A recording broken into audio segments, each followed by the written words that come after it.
Injury attorneys at The Advocates can't actually prevent you from being in a cycling accident. They will be by your side to support you following your accident. Our legal services won't cost you a dime out of pocket. So when you need an injury attorney, call us. We're The Advocates, your Utah personal injury attorneys. You didn't deserve to be in an accident, but you do deserve an advocate.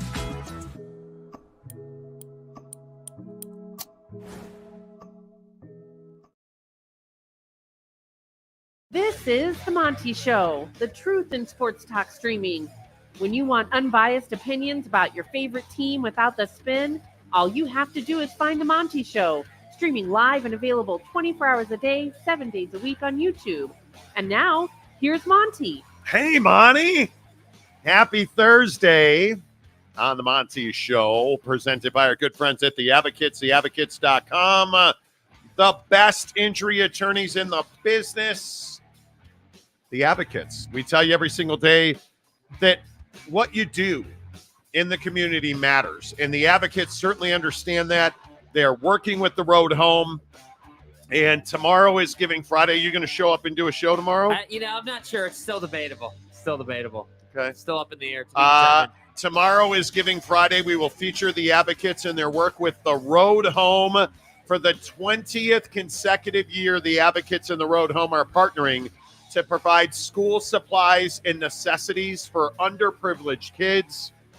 Love this project.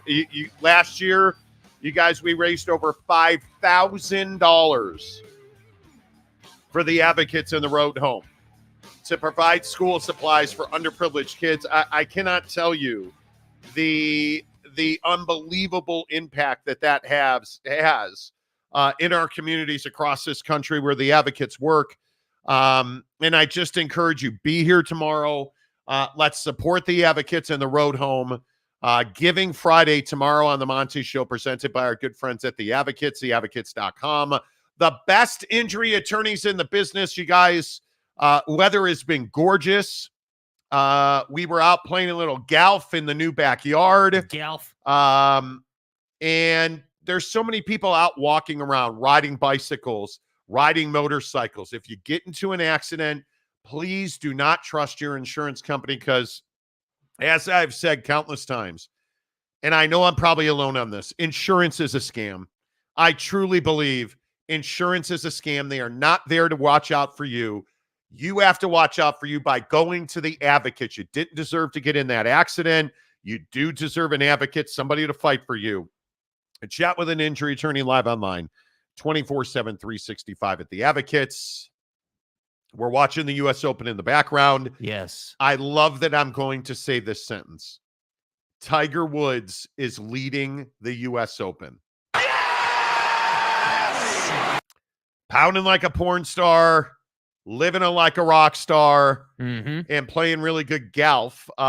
He is through one hole, one under, leading the U.S. Open. I love it. I don't care if it's just one hole.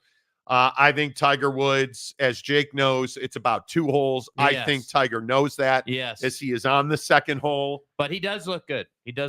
Body looks good. Swing looks good. Everything is there today. So usually, and this is kind of what we've seen. This is only his 4th start of the year. In the last 3 starts, Thursday is usually his best round because his body is fresh and rested. So you would expect a pretty solid showing today. We'll see how he holds up over the course of the weekend. Pinehurst number 2 is impossible. Forget it. It's impossible.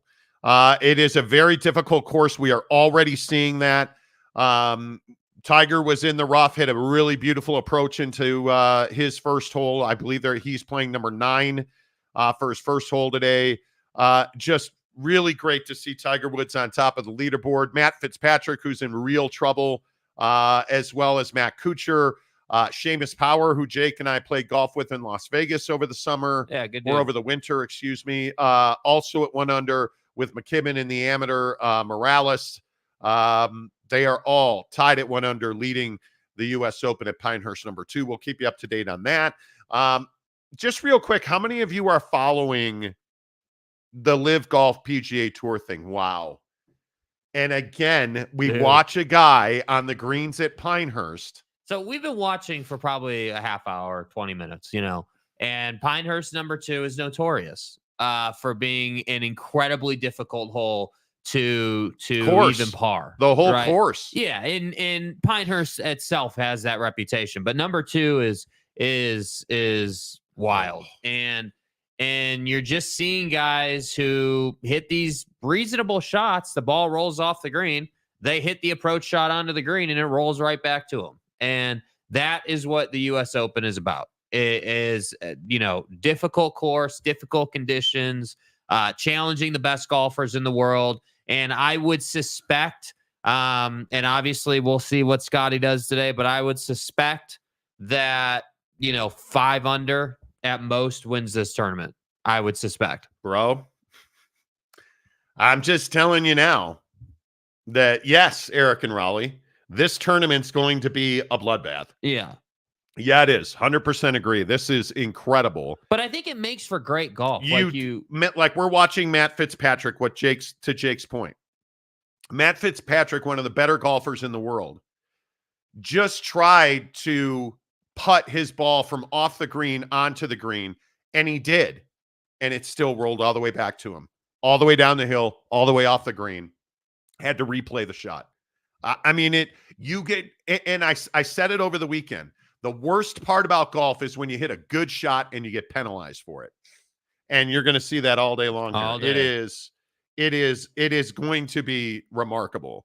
All right, we'll talk a little more golf coming up, and I'm curious how much, are you guys golf fans? I think you know that we're huge golf fans. All of our U.S. Open coverage today and tomorrow, as always, brought to you by our friends at Canyons Golf in Park City, the official golf club of the Monty Show. It's Canyons Golf.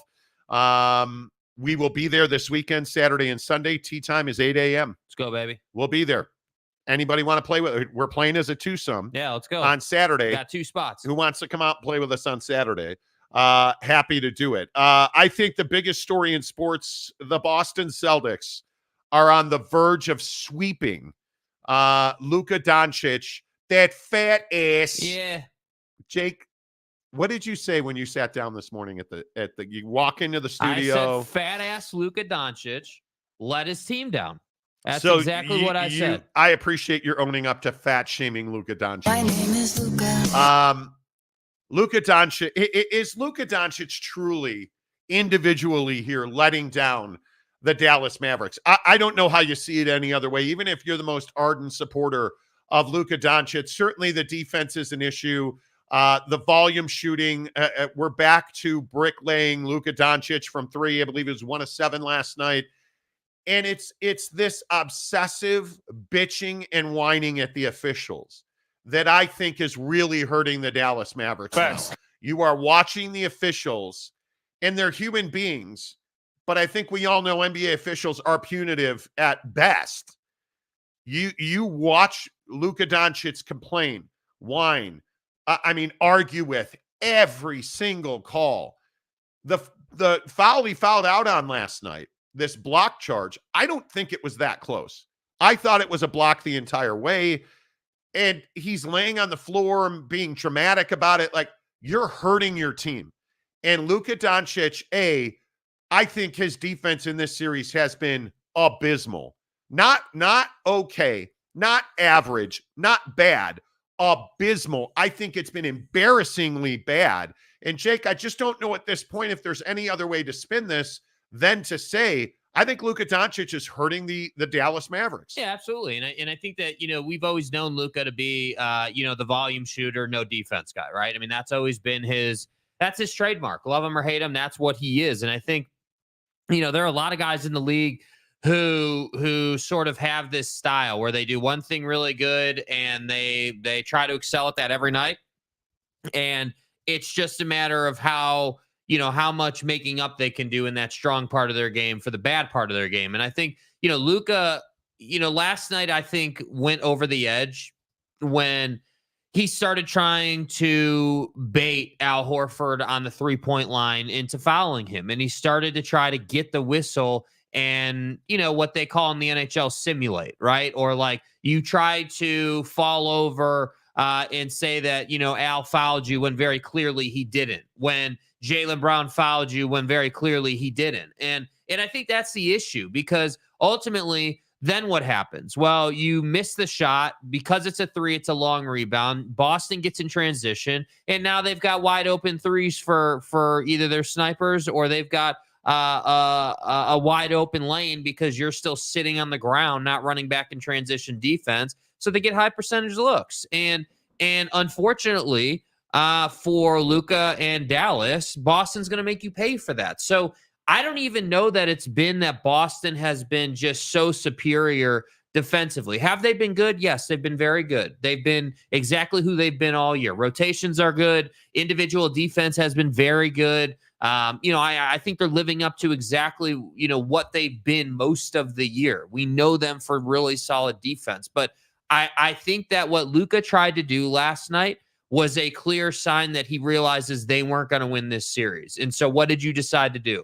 You decided at home to try to go get the whistle, to try to stop the clock, to try to get to the line and score, and try to keep your team in it. And that's the wrong way to go about it. And I don't know when Luka's going to learn this lesson. At some point, you have to become a driving kick player and incorporate your teammates. And he did that at a really high level in the Timberwolves series. And yet, here we are in the NBA Finals against a better defensive team than you faced in Minnesota, and you refuse to do it. Yeah. I don't get it. Yeah. Like, what are you looking at? I think Derek White has been sensational. Fantastic. Yeah. I mean, at this point, I think Jaylen Brown's probably the MVP of this series, but I think it is. I guess the question here is Dallas on par with Boston? Probably not. If Luka's playing his best ball, can Dallas win this series? Yes. Yes, they can. Because Luka Doncic is that talented. Luka Doncic is that good. But I think what we're seeing here is a situation where Luka can't control his emotions. And I don't know if he is compensating by going home and, slurping glizzies all night long. And that's why he's got that fat ass. Anyway, my point is, I don't know if it truly is that he can't control his emotions. We saw a frustrated guy. Mm-hmm. We saw a guy that wanted to play the victim card. We saw Rudy Gobert in Luka Doncic's body last night.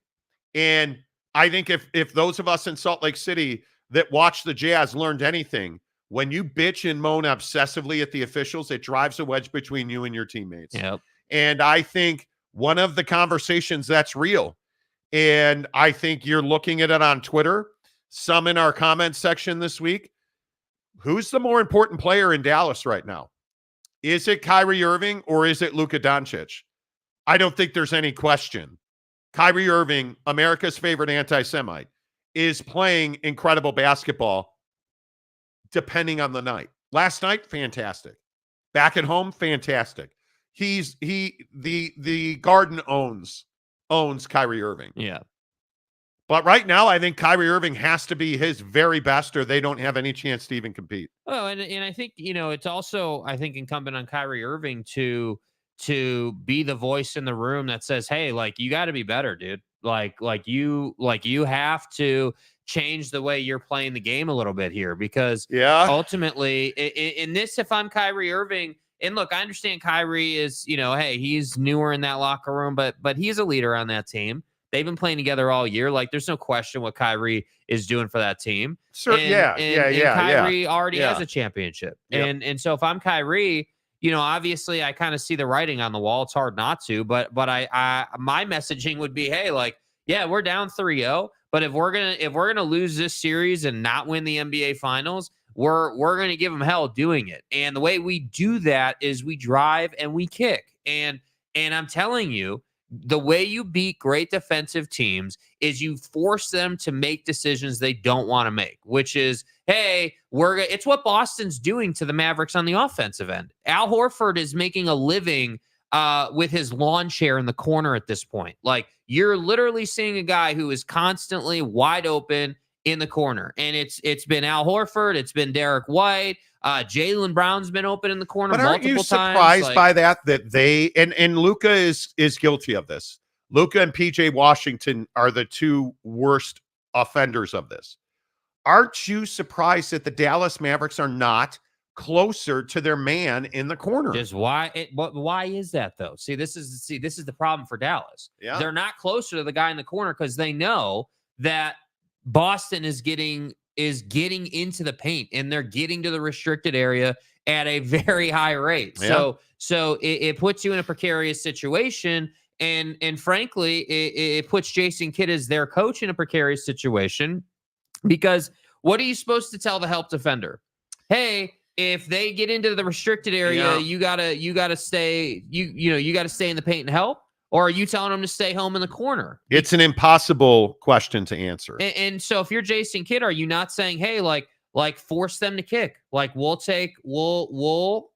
will take our chances with them shooting threes and hope for the best. Because I don't know what else you do. That's the problem. I don't know where you go. What else are you supposed to do? Yeah, I think it really is. I think it's really tough now. If you're Dallas, I look at some of the performances. Obviously, 35 and 27 from Kyrie and Luka. That's not enough from Luka. I mean, you look at the funny thing is, if you look at these two teams, you're very clearly seeing two guys is enough to win an NBA championship. Right. Jason Tatum and Jaylen Brown, 30 and 31 each. They account for 61 points. You get 16 out of Derek White. Okay. Well, you get 35 and 27 out of Kyrie Irving and Luka Doncic, right? And what is that? That's 62 points. So you're getting from two players, you're getting 13 from PJ Washington, and Derek Lively gives you a really nice 11 off the bench. You're getting the same production balance in Boston and in Dallas. What's the difference? Well, the difference is you're a dominant defensive team, and your two best players in Boston are arguably your two of your better defensive players, and Jaylen Brown now and Derek White are emerging as two of the best on-ball defenders in the NBA. Yeah, and what that does is it makes it so Boston has elite perimeter defense, and it makes it so that, and we haven't even gotten to Drew Holiday yet, and that's what I'm telling you. Yeah, everyone made a big deal about this Porzingis ankle thing, but what did Boston show you last night? Because to start the game, Tatum was playing Gafford on defense, and I loved it. I thought, hey, that's the right adjustment. That's the right place to go. You got to call on your boys to do more when you need them to do more, and that's exactly what Tatum did last night. Tatum may not win the MVP in this series. I would agree with you. It's probably Jaylen Brown. How is it not? Yeah, I mean, I would agree with that. But I do think Tatum deserves a hell of a lot of credit for his defensive effort in this series. I mean, you're talking about someone who is finally, in my opinion, understanding his ability defensively with the frame he has, being, I think he's listed at 6'9", 6'10", somewhere in there. Why don't we have a look, Jake? Like, the guy is able to play 1 through 5. 6'8", 210. So 6'8", 210. How much does Gafford weigh? Will you look? Gafford weighs 461 Gafford's pounds. got to be 240 at least. 234, 6'10", 234. So you're talking about 2 inches shorter. Gafford's a significantly bigger frame. Right, yeah. And I mean, he's just built bigger. Oh, boy. Tiger almost broke a club in half. Tiger Woods has yeah, that's not good. Shiitake mushrooms. That's not good. Yeah, it's not good at all. Anyway, my point just is that Luka Doncic is a disappointment in these NBA finals, not because of his scoring, but because of his inability to recognize what it takes to win. And that's hard. Yeah, and I continue to say, and I will continue to say, Luka Doncic is not a championship caliber player. And until he stops bitching and whining at the officials, and you know, the funny thing is, for the first two games of the series, I thought we had very little whining and complaining and, oh, let me twirl my finger to get a replay. But why is that? Because they were still in the series at that point. And what happened last night? As soon as he realized, hey, yeah, you know what? We're down, I think it was 21 at one point, 19 at one point. That's when you saw him start to try and go and bait the officials. But clearly the game was not over. And that's the hard part. And then even worse, admittedly, even worse, is you fouled out and your team still climbed back in it. And it's what you were texting me, that this is who Boston is. They are prone they are vulnerable. Boston is vulnerable. Dallas doesn't have the leader to win this series and to win games. Yes. And Dallas doesn't have a guy in Luka Doncic who's mature enough or emotionally level enough to say, hey, okay, we're down 17 here. The game's not over. Kyrie Irving, who's won a championship and been in this situation before, fighting, battling, grinding. Luka Doncic, that block was clearly a block. Yeah. Whether any way you want to spin, the official ultimately ruled he did not give Jalen enough time to avoid him, and that he was not in a legal guarding position. Which he wasn't. Which means he didn't win the race to the spot. That's essentially, there's a lot of different interpretations of a block charge. They ruled that he wasn't set in position and he didn't give Jaylen Brown enough time to avoid the contact, which you have to do. I didn't even think it was close. I don't know why they reviewed it. You never had a chance to win that review. Well, they reviewed it because it's Luka. Yeah. That's why. And I think that, again, it's so funny that, Luka's night last night ultimately ends on a defensive play, right? You're trying to draw. And again, this goes right back into what we're saying, though, about him controlling his emotions. Think about what he tried to do there. You're at the 3-point line on a transition play, trying to draw a charge on Jaylen Brown, who is much quicker than you. With 5 fouls. Like, that doesn't make sense. Like, you might as well, reach a little bit, but don't foul them. And what happens. This is what I always say, dude. When we talk about guys who are all-time greats, like, Bron, Kobe, for all the Dallas fans, Dirk, like, when you think about those guys and then you watch Luka or you watch modern day star, right? Appreciate what those guys did, because I can't remember Dirk fouling out of an NBA Finals game. In fact, I remember Dirk doing exactly what I would have expected Luka to do in this series, which was lead his team against all odds to win a championship, because that's what Dirk did. I'm telling you, Dirk's finals win, that's one of the best finals wins we've ever seen, I hate dude. That. It was terrible. Yeah, it was terrible. I I hated the Mavericks in that series, but I respected the hell out of Dirk because it was it was Bron and Wade and Bosh and, they had no business winning that series, yet here we are.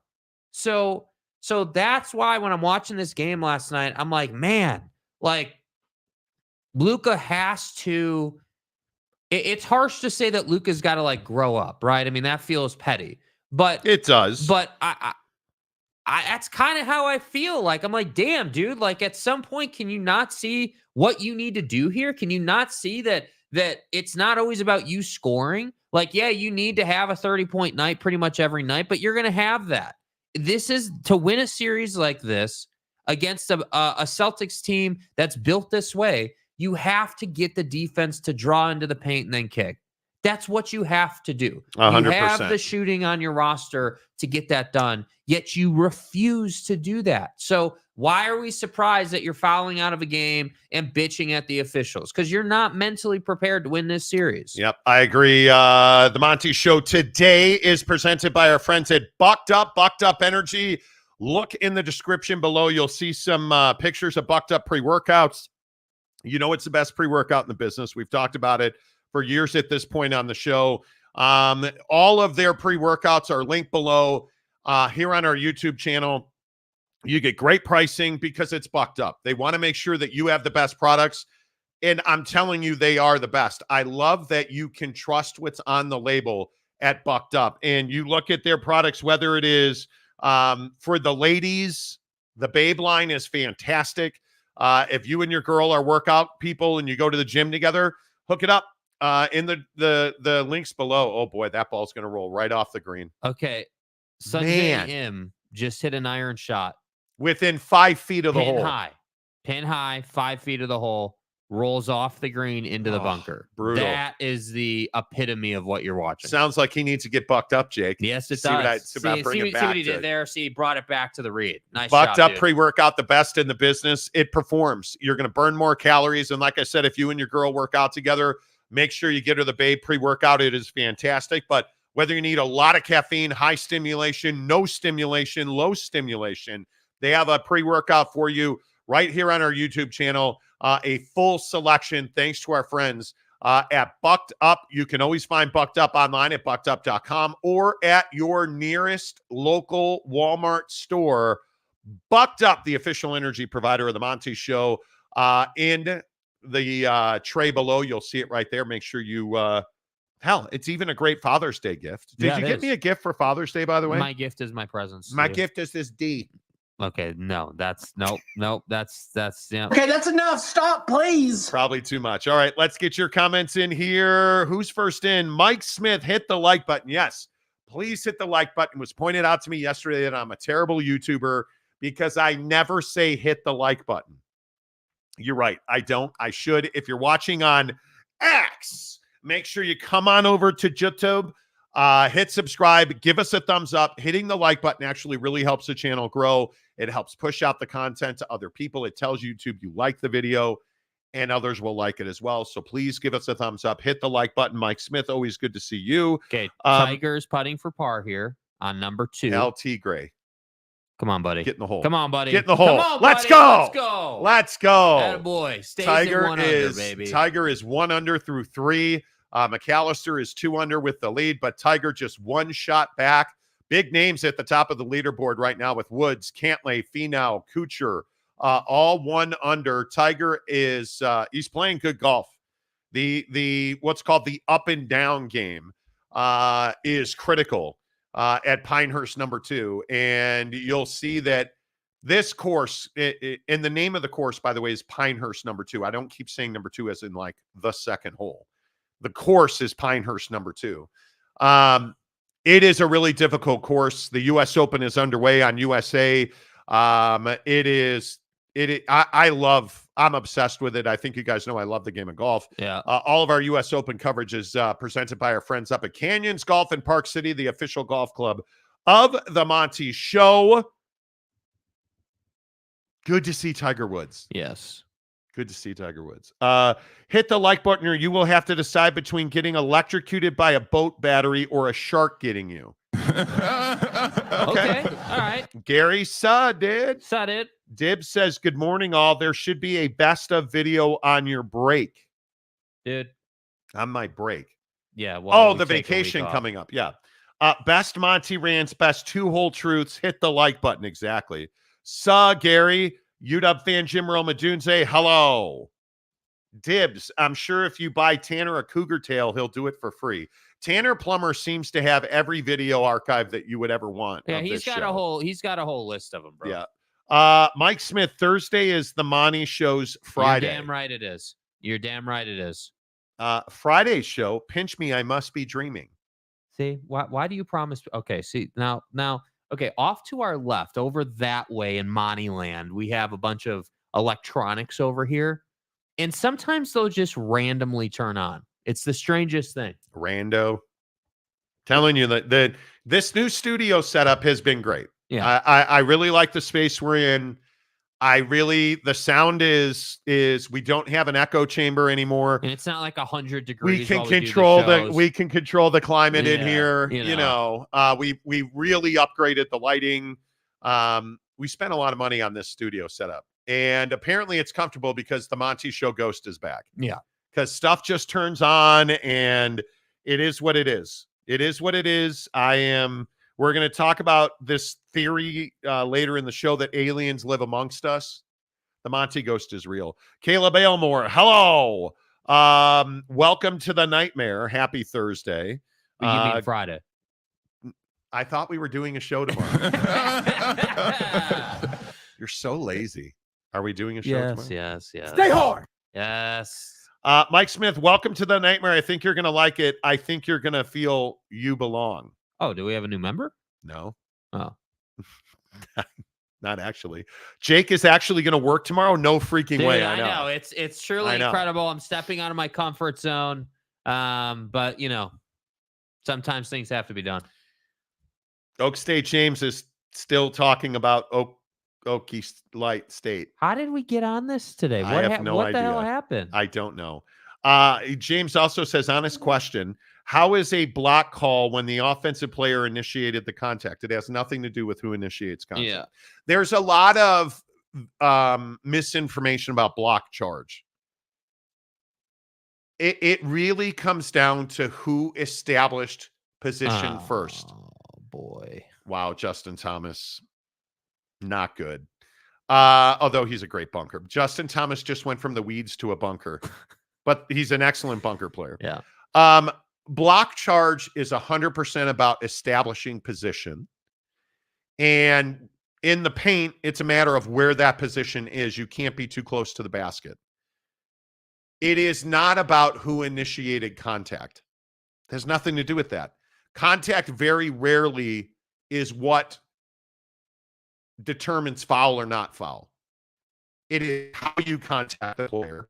It is where that player is. It is in the fingers, which are attached to a ball. Well, that means you hit him on the ball because the fingers on the hand, like the meaty part of the hand, generally is a foul. If you hit the fingers, that's generally not, because fingers are part of the ball.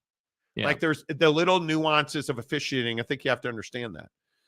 But that's just me. How about Boston is just a better team? I think they are slightly better, but Luka Doncic is killing the Mavericks. Yeah, the Mavericks are not this bad. The Mavericks are not down 3-0 bad.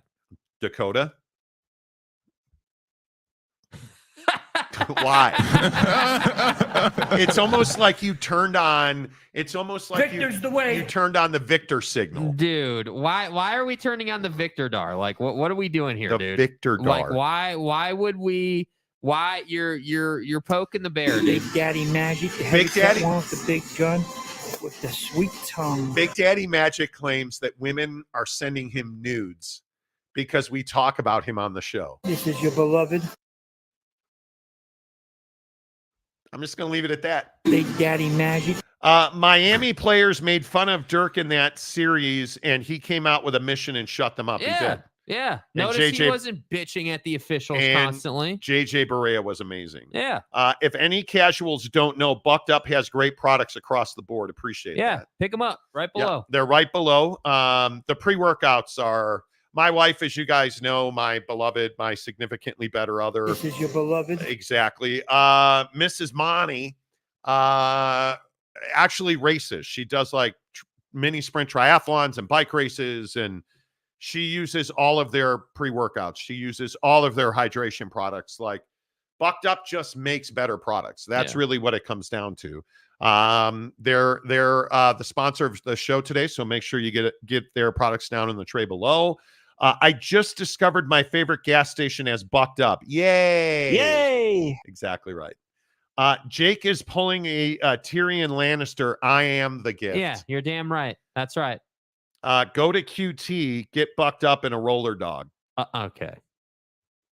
No, we're going to couldn't leave the roller dog alone. The ghost of Gumby, Tiger is back. Exactly. Much like Texas isn't. But in all seriousness with Tiger, 2 seconds on that.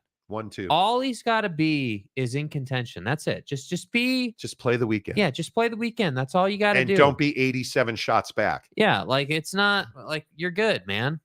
Yeah, and he's doing a great job. I mean, he is, he's playing with Matt Fitzpatrick and Will Zalatoris today, and he's driving the ball exceptionally well. Now, I have him on Prize Picks today.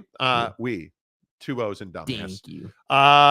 I have him on Prize Picks today, America's largest daily fantasy provider, Prize Picks, who's got, I'm telling you, it's exploding. If you guys are not on Prize Picks, you're missing out. It is so much fun, and it's affordable. It is, in my opinion, very different than your standard fantasy game because you simply make a choice at Prize Picks, more or less. Today, I have Tiger Woods, 2 birdies, more or less. And in golf on Prize Picks, it's in the PGA tab. Oh, hang on there, Matt Fitzpatrick. Nope. We'll see you later. Man, the greens are just concrete.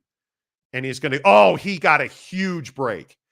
Matt Fitzpatrick's ball is rolling off the green into the rough, and it landed in a sprinkler head, so it stopped. What a break. But I love Prize Picks because it's very simply more or less. Today, it is birdies for Tiger Woods, 2, more or less. I went more, and he's already got 1. So I just need him to cash 2 more. And this is his third hole. Man. Oh, my God. Will Zalatoris just overhit the green by 15 yards. And now he's going to be on an upslope. Oh, my God. Trying to take out the 7-iron. Dude, that's brutal. I've got Minwoo Lee, 2.5 birdies or better. I'm on more. And I've got Bryson DeChambeau, you prick, at 3 birdies or more. I went more. So it's a very simple equation. I tell you all the time, I win on Prize Picks. And I was on Luka, you prick, last night. Yeah. And I think Luka's number was 52.5 points, rebounds, and assists. And I wanted to go more. And I am so glad I did not, because he finished with 39 and fouled out. Tiger over the back of the green. I mean, I'm telling you, Pinehurst is so difficult, dude. Pinehurst is a ball breaker. No, I would have won with Kyrie Irving because Kyrie was 41.5. And he finished, I would have lost. He finished with 40. Oh, I would have lost on Kyrie Irving last night. Oof. So that's the beauty of Prize Picks. You can play for $5. Download the Prize Picks app. Use the promo code Monty.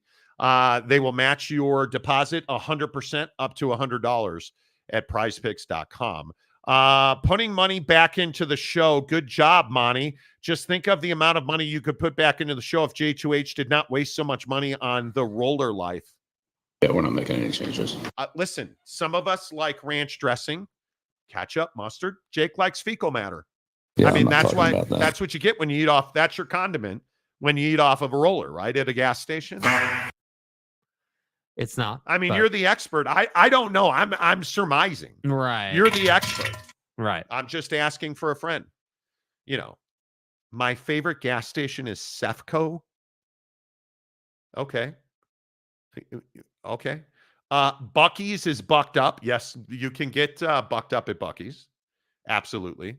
Mike Smith, Tiger is back for part of today. Why, Mike? Why? Let me have my one day of Tiger. How about that? Tiger fandom. Mike also says J2H Father's Day gift is to work on Friday. The sacrifice this young man makes is legendary. I appreciate the recognition, dude. I mean, it's not easy, and if it was easy, everyone would do it, but they don't, and that's why I have to. You're actually, I actually, what have I told you to get me for Father's Day? You said that if I got you something, you would slap me over the head. Jake is moving into a new domicile where he will commit sin after sin, night after night. Sinners. Because he doesn't understand that when two people love each other, there's copious amounts of body fluid. You're going to cohabitate now. Mm-hmm. I mean, let's be honest. We've been cohabitating. Should you live with somebody before you? Yeah, I think you have to. Have you learned things about your significant other? Yeah. By living together? Yeah, absolutely. Yeah. Are they all good? No. Oh, she's amazing. They're not all everything good. she does. Everybody has everything things. She does. Yeah, everybody has things. Everything she does is magic. I will say that it's a song. It's challenging for two people to live in a one bedroom. I'll say that. It's very small, but we're changing that, and I'm excited about that. It's very small. That's different than living in a one bed. Okay. That was a penis joke, and I apologize. Pinehurst number 2, is that like Mamba number 5? Do you know Mamba number 5? He has no idea what that What is is. Mamba number 5? It's a song. Okay. I'm not like 80 years old, so I don't know that song. Why always choose violence? Okay, what's the over under? 1980? Mamba. It's ridiculous. 5. It's ridiculous. You don't know this reference. What year did this come out? 99? 99, 2000? That's it right there on top.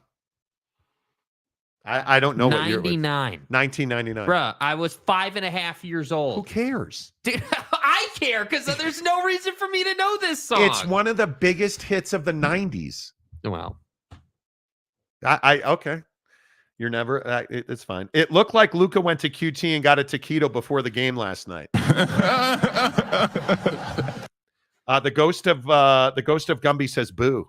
Hey, boo. Sadu. Putting money back into the show. Yes, exactly. I read that one. Morning, sir. No, morning to you. Ed Enriquez. Jake on a Friday brought to you by Bucky's Brisket Sandwiches in the Flyover Big 12 conference. That's right. See? That's a good read right that's there. Right. Nice job. That's right. Is the show buffering for some others? Oh, no. See? Are you guys buffering? It's not telling us we're having internet issues at all. No, not at all. It does say. In fact, it says excellent connection. Yeah. That's not good. Well, I hope it's not. Sorry, guys. You're buffering. Yes, the bat signal for BDM in the Victor Express. I have been totally disappointed in the NBA and NHL finals. Yeah, I'm really bummed about the Edmonton Oilers. So I don't really understand where the Oilers went. Like, obviously the Oilers are an offensive first team, right? Not a defensive juggernaut, of course. But at some point you have to, you have to, come back to the middle a little bit and play a bit better defense. And really the issue for the Oilers is that power play has disappeared. And I don't know. That's the one where I'm like, okay, are you just tired? Are you just out of gas? I think the power play is fine. Bobrovsky for Florida has been amazing, the goaltender for Florida. And I just think Florida is on lock defensively. They are so good. You like the guy I'm most disappointed in is I need more, want more. One of my favorite players in the NHL is Leon Draisaitl. Yeah. And I feel like Connor McDavid is putting out for the Oilers. Shut up. I feel like Connor McDavid. I knew it as soon as I said it. Connor McDavid is playing well, and he's using his speed, and he's playing with fluidity. And I just feel like Leon Draisaitl has not gotten going in this series. And especially when they're on the ice together, he has to do things to, I don't want to say impact Connor McDavid. He just has to give more. And I think one of the things that's been so fascinating is the Bobrovsky-Skinner comparison. And I don't think Skinner's been bad. He just hasn't been good enough. Yeah. It's a Stanley Cup final. You need to be elite, and they haven't been. Let's go. Tigray making putts, baby. Let's go. I think Is that was a bird? Par. That was another par. I'll take it. Yeah, that's a par. I'll take it, dude. All day, dude. I will. Tiger Woods, 1 under, a shot back of McAllister. Tiger is through 4 now, tied with Cantlay, Finau, and Simpson at 1 under. I'm telling you, Tiger, if he just doesn't fuck it up, he will be in contention. And that sounds silly, right? Like, hey, Ricky Fowler with a bomb. Let's go. Yeah. Let's go, Rick. He's even. Huge. Ricky Fowler, who bogeyed number 2, just put a birdie up on number 3. He is even through 3. When Ricky Fowler's playing well, I'm telling you. A lot of big names on the leaderboard right now. Love to see it. Love it. The THC vape pen at the Ghost Gumby. So is the bat signal for BDM a silhouette of a ketchup packet? Wow. Ain't no reset. Wow. Damn. Wow. That. Damn. I said, God damn. That's a great poll. I said, God damn. That is well done, bro. You guys, you have to, I'm just saying. Do you run with her, Monty? Occasionally. I'm more of a golf guy. Yeah. I'm more of you know what I'm doing with my wife, and we're going to start doing this every Monday night. We're going to start swimming. Because swimming is supposedly really good. It's one of the best total body workouts. And I've got to get the 2 things that I noticed because I haven't been lifting consistently for probably 2 months, and I miss it every single day. I miss it. The Calford You got to watch with them Dude, emojis. you got the emojis going, bro. I'm just The telling you. Nye it's guy, bad morning news. studs at work, kicking butt and tapping nuts. Okay. Tapping nuts. Okay. The Ghost of Gumby says the Heinz vape pen. Nice use of emojis, Calvert. I'm just telling you guys, if you use all emojis. See, and look, Ghost of Gumby's using emojis too, bro. I'm telling you guys, don't do it. You're courting violence. James Stadium Guru guy, Oak State, Mike Gundy, Mullet Comer. It's a nice title. Thank you for clearing up the block call. I can say Dallas has to lose. I'm glad it's Boston. I was a Boston fan as a kid. You and OG Gary. Monty about to become Pop Monty. Maybe. Pop Monty. Some people would have to lose their virginity for that to happen. When my future kid is on the golf course with you and they shank one, are you going to tell them that was a terrible swing, or are you going to just cheer them on? I don't ever tell you that was a terrible swing. There are some, Jake is not. How do I put this? Monty? I putt pretty well. Yeah. One of the things I do very well is I putt. Well, and ever since you got that wrist lock grip, that's helped a lot. It's helped a lot. Yeah. But certain people on the show are not always good at putting. And there have been times where Jake will hit a putt that's just not close to the, like, you know, you're trying to putt that ball in the hole. God, that was just a terrible putt, bro. What are you doing? And I do remember saying once, my God, that was a terrible putt. Did I say that out loud? Like, yeah. Do not buy Jake a black light for Christmas. No, you don't want to do that, dude. That's not a good idea. No, but I really am. Like, all jokes aside, I am excited about this new place. What's that discoloration on the countertop, Jake? Mm-hmm. That's a skid mark, bro. Yeah, from the rollers. Mike Smith, new place to live with a cornucopia of top sheets, furniture, and wall decorations. I mean, legit, it's the first townhouse. Top sheets. Townhouse. House. That okay, Tiger's on the tee. It's El Tigre. Come on, baby. Okay. Oh yeah, that's a good one. That's a good one. Good drive out of Tiger on 4. Tiger nice dropping job. bombs. Nice job. But you're using a top sheet because of this significant other, and I am quite happy to hear that. Yeah. Does she have a secret life that you don't know about, Jake? No. They all do. Big Blue Horses. Luka gives up 65% of blow-by plays. Dude can't stop a drive. No, he can't. But I just don't think he's trying to. He's not interested. That's my problem with him. Oh, how about that? Goldberg. Goldberg, now 2 under, tied for the lead. See, and this is what I'm going to be very curious about at Pinehurst this week. Will the guys who can drive at 330, 340 have that distinct advantage over the guy who's driving at 310? No, they won't. I'm telling you, they won't. They won't. J2H has probably heard the song in a movie or TV show and just does not know the title. I would agree. I assumed Mamba Candy. Mamba Candy. Are you still like, not Mambas. The stuff high chews. Oh my God. I'm going to Hawaii in 2 weeks, right? So what is today? So we won't have every day during that week will be a Friday show. Correct. Every day. Quite literally a week from today is our last show for 10 days. Yeah. Jake will be staining sheets in Kansas City, and tell me I'm wrong.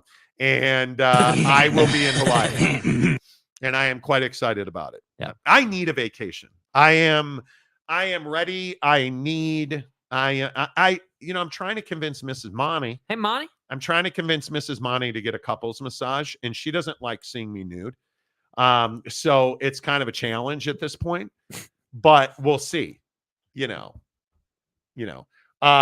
Ghost of Gumby combo number 5. Funny thing, real quick to talk about fast food, because I guess we're not going to stay on any topic. No, today. we're not. Yesterday, and today is going to be interesting. Yesterday, I had to go to the PGA Superstore to pick up our clubs. Mm-hmm. We had some clubs regripped and reshafted. Yeah. And I broke my 60-degree wedge somehow at the top of the handle. I think it was probably the way we stacked our bags a couple of weeks ago. Or it could have been the last time. It's been weird. I think I've been saying to you for some time, like the handle on my 60 degree felt weird. And I think it's the last time we traveled them, they broke. Yeah. But so I had to get some clubs reshafted. Mrs. Monty had a shaft shortened. I'm not playing your games. Stay hard. So I didn't have a chance to make lunch yesterday. So I picked up lunch. Yeah. Got a sandwich at Corner Bakery. And their sandwiches are bomb. I mean, and their peanut butter cookie, amazing. I did have a peanut butter cookie. Yeah, amazing. But I just am not interested in eating out. My wife and I were standing in the kitchen at lunch yesterday. Hey, what do you want for lunch? And I was like, I'm not a burger guy anymore. I just don't like eating red meat. Maybe I'll have a steak occasionally. I really don't want to eat fried food because it's terrible for you. I'm just in this weird place with food, man. And I keep telling you, Justin Thomas. Oh, man. Going the wrong way here, bud. Oh, that ball rolled like probably 5 feet by the hole, too. Ooh. But it's weird. I'm not in I might eat Del Taco. But you know what? This is how aft my brain is right now. It's got too much sodium in it. Yeah. I'd much rather, like, my wife made me sweet potatoes the other day, and we burned through them in 2 days. Sweet potatoes, black beans, and ground turkey, 93.7 ground turkey. Pour some salsa on top of it. I'm telling you, it's the best thing in the world. Yeah. A little bit of Monica in my life. Yes. Love Mamba candy. Damn devil diabetes candy. It really is. Diabetes. It really is. Calford says, me too, Mike. Who doesn't like Mamba candy, though? I love it. When was the last time a Canadian team has won Lord Stanley's Cup? Long like 1936? Time, long time. Forever. I leave for a few months and return to find Jake is moving out of his parents' basement. Yeah, that's the thing I love. You guys, you're just doing a show in your mom's basement. And at one point it was, you guys are doing this show in your son's basement. Okay. He doesn't have a basement, but you just like... I do wish you still lived at home. I don't actually, but no. I have fond memories of. I was never the guy. I always used to tell Jake, and when you're 25 years old, you want to get the fuck out of the house. You haven't lived in my house since at least for 4 or 5 years now. Yeah, and you want to get out. And I always used to tell Jake, stay home, save money as long as you can. And then he met this devil girl, and he wound up moving out. And she tore up the apartment. They broke up over text, and that was what it was. And then I started the roller life. The voice hasn't changed though. They grow up so fast. Yes, they do. That's my cousin Ricky Fowler. No, it's not. Damian Fowler. Okay, here we go. Matt Fitzpatrick on the green again. On the green. There you go. Yeah, you guys are really funny. Well, I appreciate that. Domerwat, good to see you. Luca killed them all the way to the finals. Well, but see, again, that's not an excuse, dude. Like, I'm tired of this out of NBA fans. Oh, well, Rudy is so good. They got all the way to the Western Conference Finals. Luka failed into the finals. Cool. Like, we're playing the game to win a championship. Rudy Gobert is not a championship player. Tiger Woods, bro. Look at my guy, Tiger Woods. Iron shot in, 5 feet from the pin. Let's go. Putting for birdie. I'm tired of this narrative, dude. Oh, he failed into the finals. Great. He's in the NBA finals, and he's playing like crap and looking like an idiot. So if you want to get on board with that, if that's what you want to sell yourself on, be my guest. But I'm not giving Luka credit for a finals appearance where he's playing like crap. That's not going to work. Yeah, and you're averaging 5 turnovers a game. And you just come on, you can't. Dude. And you fouled out of a finals game. That can't happen. With 5 minutes left. That just can't happen. I agree he was spectacular against Minnesota. I agree he played much better. But let's not. Come on. Let's not try to say that he's been. Like, be better, dude. He is not it's not even his. It's never going to be his offense. It's an issue. The guy's a fabulously talented scorer of the basketball. I would like him to pass more. My biggest issue with him has been he bitches at the officials and it hurts their team, and he's a terrible defender. He is a terrible defender. Yeah. It is what it is. Haichu can be sweeter. They make the Haichus they make, the Lilikoi Haichus they make for Hawaii. Yes. Forget it. Monty, are you gonna go to the Dole factory again? No, that is on Oahu. I am going to Kauai. So I am not, unfortunately, because the Dole Whip is, dude. Whew. No shows during the drafts. Yeah, I know. We'll live, though. Haichu roasted over a fire. Oh, baby. Okay, never had it. Oak State James for $5. Dirk had Nash and Finley. Not in those finals, he didn't.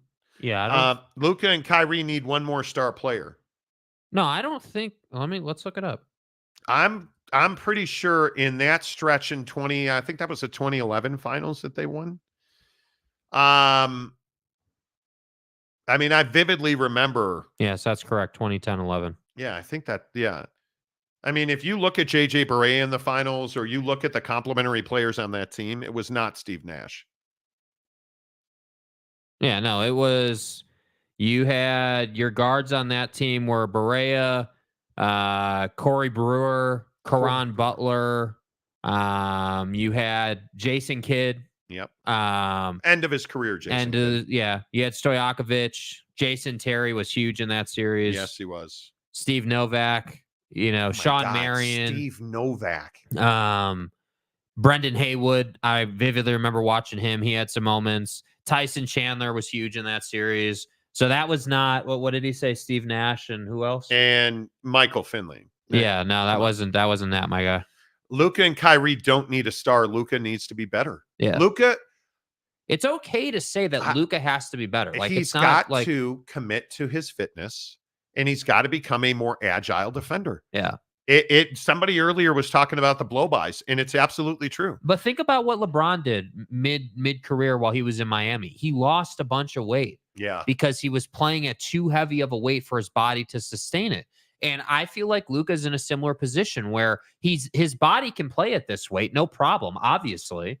But his best version, I'm all jokes aside, is probably 10 to 20 pounds lighter. And until he commits to that, and until he commits to getting in better shape physically, you're not going to be able to keep up with the Jaylen Browns of the world, man. That's not happening. It's tough to do that. Yeah. It's tough to do that. You gotta want to. He's got a kid now. Like, his life off the court is much more complicated. Okay, so on this Tiger hole where he hits this great iron shot, Will Zalatoris was away, just putted a bomb for birdie on this green. So I have high hopes that Tiger will birdie this hole. Me too. Because this would be his second bird. Yeah. And this had put him tied with Oberg for the lead. So, and McAllister now putting for birdie as well. All of our coverage here at the U.S. Open at Pinehurst number 2, presented by our good friends at Canyons Golf. You guys, still looking for somebody to come hang out with us on Saturday. A lot of people have said, oh, I want to. Yeah. Well, let's go. Where are you? Where are you? Let's do it. Love bringing folks up. If you're up at Canyons this weekend, we'll be there at 8 o'clock Saturday and Sunday morning. Make sure you say hello. Love seeing you guys up there. It was great to hear some shout outs this weekend. I love Canyons Golf. Being a member of Canyons Golf, it's affordable.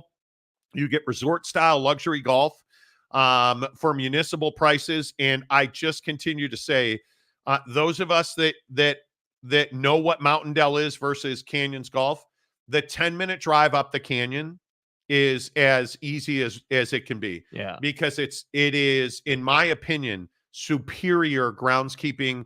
The fairways, the greens, the rough at Canyons is really well manicured. Like, it's just a better golf course, and it's more affordable. And being a member at Canyons, one, it's affordable for you, but two, you get a monthly members tournament, you get events, like all kinds of stuff. Canyons Golf, the official golf club of the Monty Show.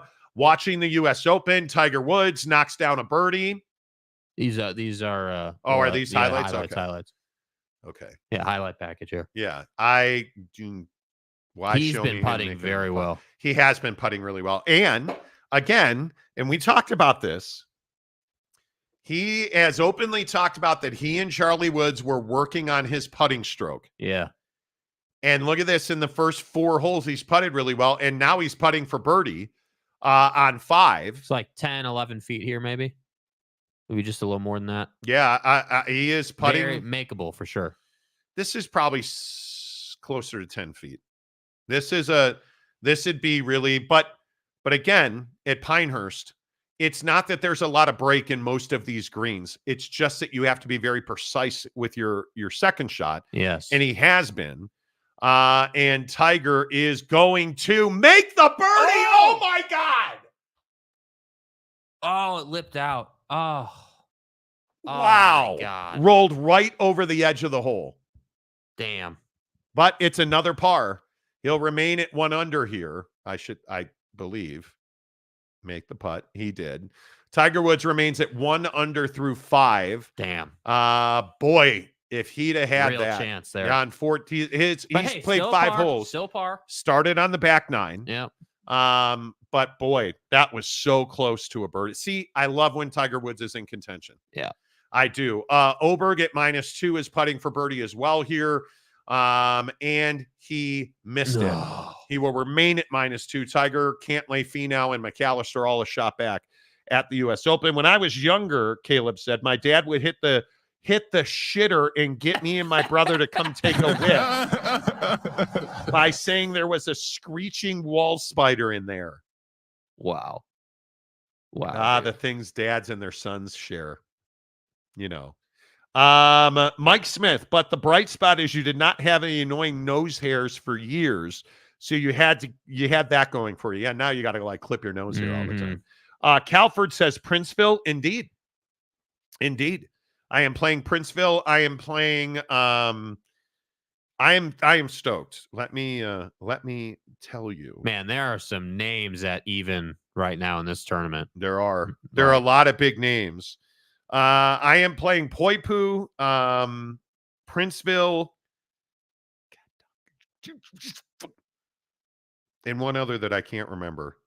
But trust me when I say I am playing the 3 best courses on Kauai, and I'm super stoked about it. Bringing just an ass ton of golf balls. So I am super excited about it. Ass ton of golf balls. Yeah. Poip, I'm really excited about. You playing the Yellow Kirklands, or what's the deal? Yeah, probably. Noodle's been treating you well. I love the Noodle golf ball. I think but I'll be honest with you. I am a firm believer that the Kirkland golf ball is better than the Pro V1.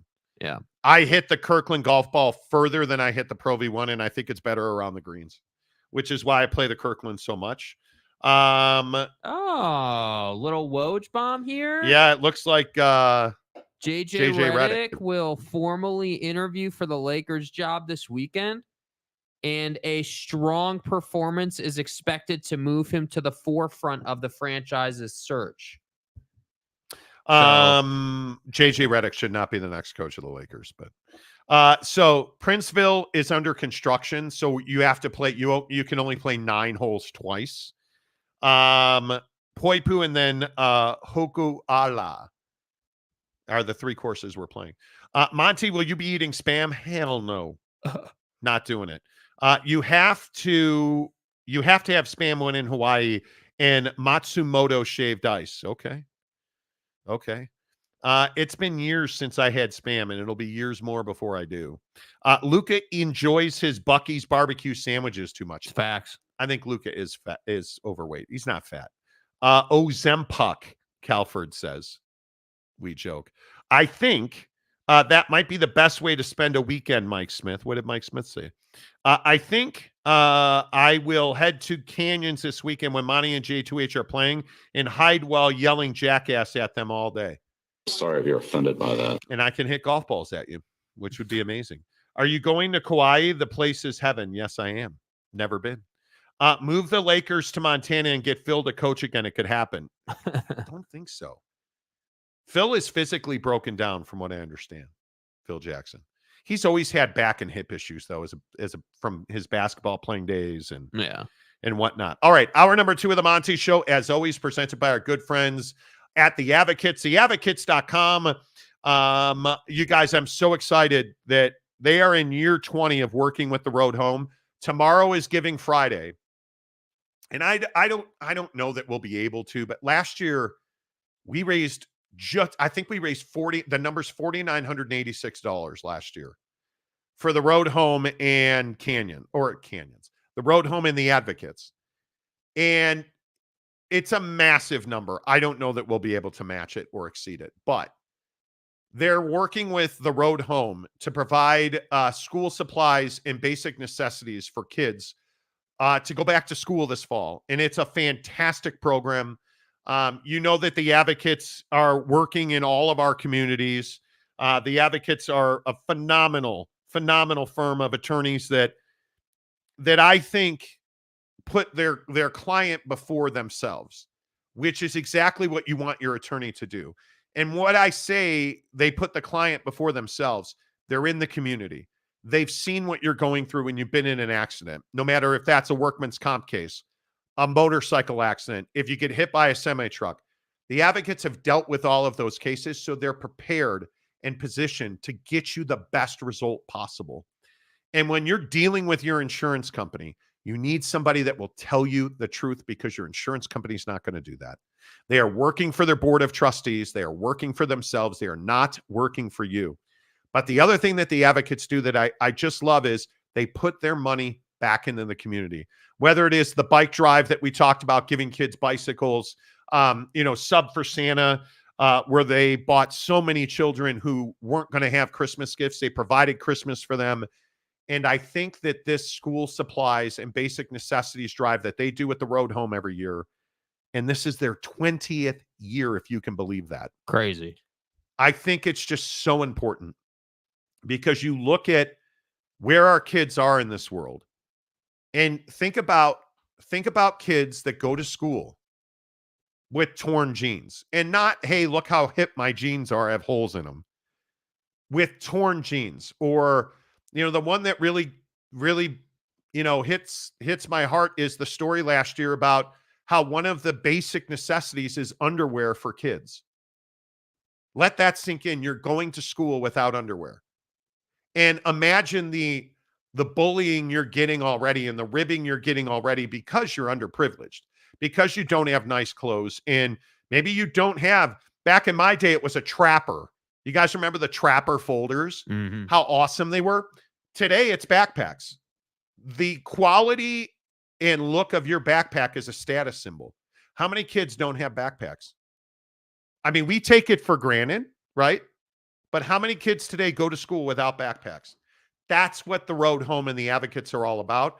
Tomorrow and every Giving Friday through July, if Jake ever shows up on a Friday, every Giving Friday through July will be about the Advocates and the Road Home. And I'd love to break the $5,000 number this year. I know that I ask you guys for a lot. You support the show. You're members of the show. You raise money for the show. I really appreciate all of that. This is particularly endearing to my heart. I think you guys know, if you've watched the show at all, I really care about the innocence of our kids, because I think nowadays with social media, and we were joking the other day about this smartphone thing. I sent Jake a post I saw that a lot of adults are going away from smartphones. They're going to dumb phones that don't have social media and don't have internet. They are strictly a call and text device. Yeah. Think about all the challenges that our kids face. And I think now more than ever, the age of innocence is going down. Yes, it is. Right? It used to be, how old were you when I bought you a phone back in the day? 13, 14. Are you kidding me? It's got to be 10 years old, 9 years old. Less, I think like phone, or if we consider iPads, like I've seen like 5-year-olds with iPads. And that's what I'm saying. Like, I think the age of innocence. Yeah. And just what kind of assholes kids at school can be. Yeah. Right? You know how harsh and how cutting words from your classmates can be. And then you show up without the right clothes, or you show up mismatched. You don't have socks and underwear. Just that, thinking about a 7-year-old kid who doesn't have socks and underwear, that's crushing to me. Yeah. And we are all in the 1%. And I'm telling you, you guys, we can make a difference. And I a lot of people think I'm patronizing when I say it. $1, $5, $100, $1,000. Whatever you have to give is enough. It's enough. And I don't mean to rail on about it, but it's just so near and dear to my heart. And I really hope that we as a show can crack $5,000 this year. That's my goal. Clearly I'm putting my money where my mouth is. But I really would like to make a run at $5,000 this year for the kids for school supplies with the road home and the advocates. Yeah. It's such a good thing. You're going to get sick of me talking about it. I'm sorry in advance. I am sorry in advance.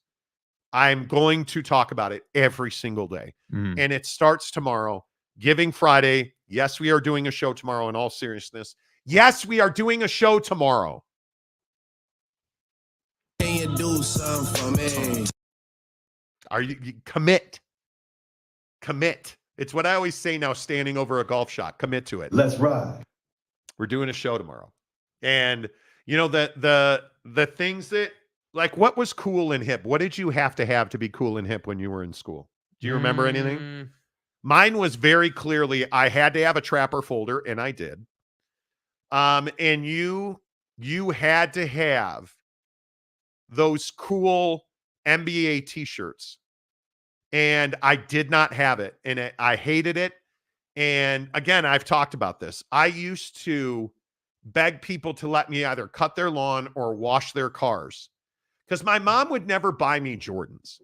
My mom would never buy me the cool hip stuff. Yeah. But I had more than I needed. I will say the one thing I always had was, back when I was a kid, I'm 51. You got to remember that. So in the 80s, Garanimal corduroy pants were amazing. And I had like 3 pairs of them. It was awesome. Yeah. But I worked my ass off in the neighborhood, washing cars and cutting lawns, so that I could go to J.C. Penney. And I will never forget having enough money, and I don't remember how much it was, but having made enough money to buy 2 shirts. One was a Dominique Wilkins caricature shirt, and the other was Patrick Ewing. Those were my, outside of Michael Jordan, those were my guys. Patrick Ewing, I used to play like Patrick Ewing. Like, I love that guy. I had the other thing I bought was New York Knicks game shorts, replica game shorts. Loved Patrick Ewing. So I will never forget, me and my guy Brent Zagorski had these matching NBA t-shirts, and it was amazing. It was amazing. So those are my memories. I remember while in high school, the first Air Jordans came out. I got all red and black ones. Did not care for the red, white, and black ones. Remember Air Jordans, man? Yes, Calford. The NFL windbreakers. You guys remember the starter jackets? Yeah. My mom would not let me buy a starter jacket. She straight up said no. So when I got a job at Foot Locker, one of the great things that I ever owned was a Chicago Bears starter jacket, a pullover. Bears. Oh, man, that thing. I loved that thing. Loved it. Like, it was the greatest thing ever, was that Chicago Bears start. I don't have any idea what happened to it. And then when I had knee surgery when I was a senior in high school, my brother was a manager at Athlete's Foot, and he got me a Nike Flight pullover jacket. Those 2 things were my prized possessions. I, to this day, have no idea where that Flight pullover went, but I loved it. I loved every single minute of it. But what was do you remember what your thing was? We didn't have a lot of that. That wasn't really, culturally in school. It wasn't like that. It was much more just like you had your group of friends and you just kind of did stuff together. But I remember, like, in baseball, like, it was, the quality of your glove, or like, certainly the type of spikes you had. Jake had one of the nicest gloves on his baseball. He had a glove called an Icona. Yeah. And I still have it, and we'll have it for a long time. I love that thing. Yeah. But yeah, I mean, that was, the quality of your glove. And certainly, when I was in high school playing baseball, the Nike Huarache cleat was the thing. Yes. That everybody loved. But you wanted Under Armour. Yeah, I wasn't a Huarache guy. I didn't like that it was a 9 spike. I wasn't a big fan. as a pitcher of 9 spike. I much preferred 6, and that's why I went Under Armour. There are so many things I remember. For us, it was always lunch money, and between the end of school and like basketball practice in the winter, I particularly remember there was this hot dog stand called Scotty's Red Hots. Yeah. And it was, I don't know, maybe 5 blocks from my high school. And it was always about having the money to go to, and my mom every day would usually give me like $5 or $10, right? And just, that was so much fun, just walking with your friends. And we walked everywhere. Like in high school, I didn't have a car, and most of my friends didn't have cars. So I can remember in middle school, we used to ride our bikes to my middle school. And my friend Keith Horowitz, who I've talked about on the show, we committed horrible atrocities against our neighbors. Yeah. But we used to ride our bikes everywhere. There used to be this tennis club that we would ride our bikes from school and go to the tennis club, and they had a vending machine. And I don't remember the candy bar now. It was probably a Snickers or whatever it was. But we used to get a candy bar like a couple days a week. We'd ride to the tennis club, get the candy bar, and then go to his house and commit horrible atrocities against, Right. But it was fine. Yeah. It was amazing. Yeah. And his dad was a gazillionaire. He was absolutely a gazillionaire. And so Keith had like everything. He had a Corvette that he hated. His dad's hand-me-down Corvette. That's the kind of kid we're talking about. And we would ride bikes. And he knew he was always getting it. But he had everything. He had pew-pews, he had fireworks, he had knives, he had, you name it, that kid had it all. So I have no idea where he is now. I had some BK. Do you mean British Knights? Oh my God. Do you remember? The shoe that was really hot when I was younger was LA Gear. Do you guys remember how hot LA Gear was if you're my age? Oh my God. I still have my Tech starter jacket and get many compliments every time I wear it. Dude, starter jackets. The nostalgia of starter jackets is so Ed, real. Do you remember what a pimp you felt like the first time you put that jacket on? Yeah. I remember standing, man, I can't remember the name of the store I bought that jacket. It wasn't Foot Locker. Maybe Foot Action. I can't remember the store. But I will never forget the first time that I put on that Chicago Bears jacket, that starter jacket. And it's and it had the middle pocket. Mm-hmm. And then I think it had a pocket up here. And it just fit well. I never wanted to take it off. It was amazing. It was amazing. British Knights. Now that's a name I've not heard in a long, long time. Yeah, dude. Amazing. Reebok high tops. I got one pair a year and wore them until they were falling apart. Man, Reeboks were hot when I was a kid, dude. Amazing. My lunchbox with every NFL helmet. Oh my God, lunchboxes. The show Emergency. It's like a paramedic firefighter show. That shit was on fire when I was like super young. I will never forget the fire engine lunchbox that I had. Mm-hmm. Oh my God. Oh my God. I think I also had a WWF Superstars of Wrestling lunchbox. And memories. We used to trade thermoses. And so I would wind up, you know what I remember? Scooby-Doo, you know the van that was in the cartoon Scooby-Doo that they drove around in? A friend of mine, and I don't remember who it was, had a thermos that had that van on it. And I wound up with a Chicago Bears lunchbox in the Scooby-Doo van thermos. And I just remember coming home and my mom was so pissed that I traded my fire engine lunchbox because it's all I talked about. But the point was to be cool enough to have people want to trade with you for your lunchbox. And then they have a Capri Sun in the lunchbox. Oh my God. Stay hard. Like, are you kidding me? How did we get here? LA Gear with blinking lights. Oh, the light up shoes were after my time, but yeah. OG Gary, wallet with a chain on it. Yes. Or the first wallet I ever had was I can't remember guys remember the Velcro wallets in Yes, the 80s that yes. were red hot? Yeah, I can't remember what I had a picture on mine. I can't remember what it was, but it was amazing. It was absolutely amazing.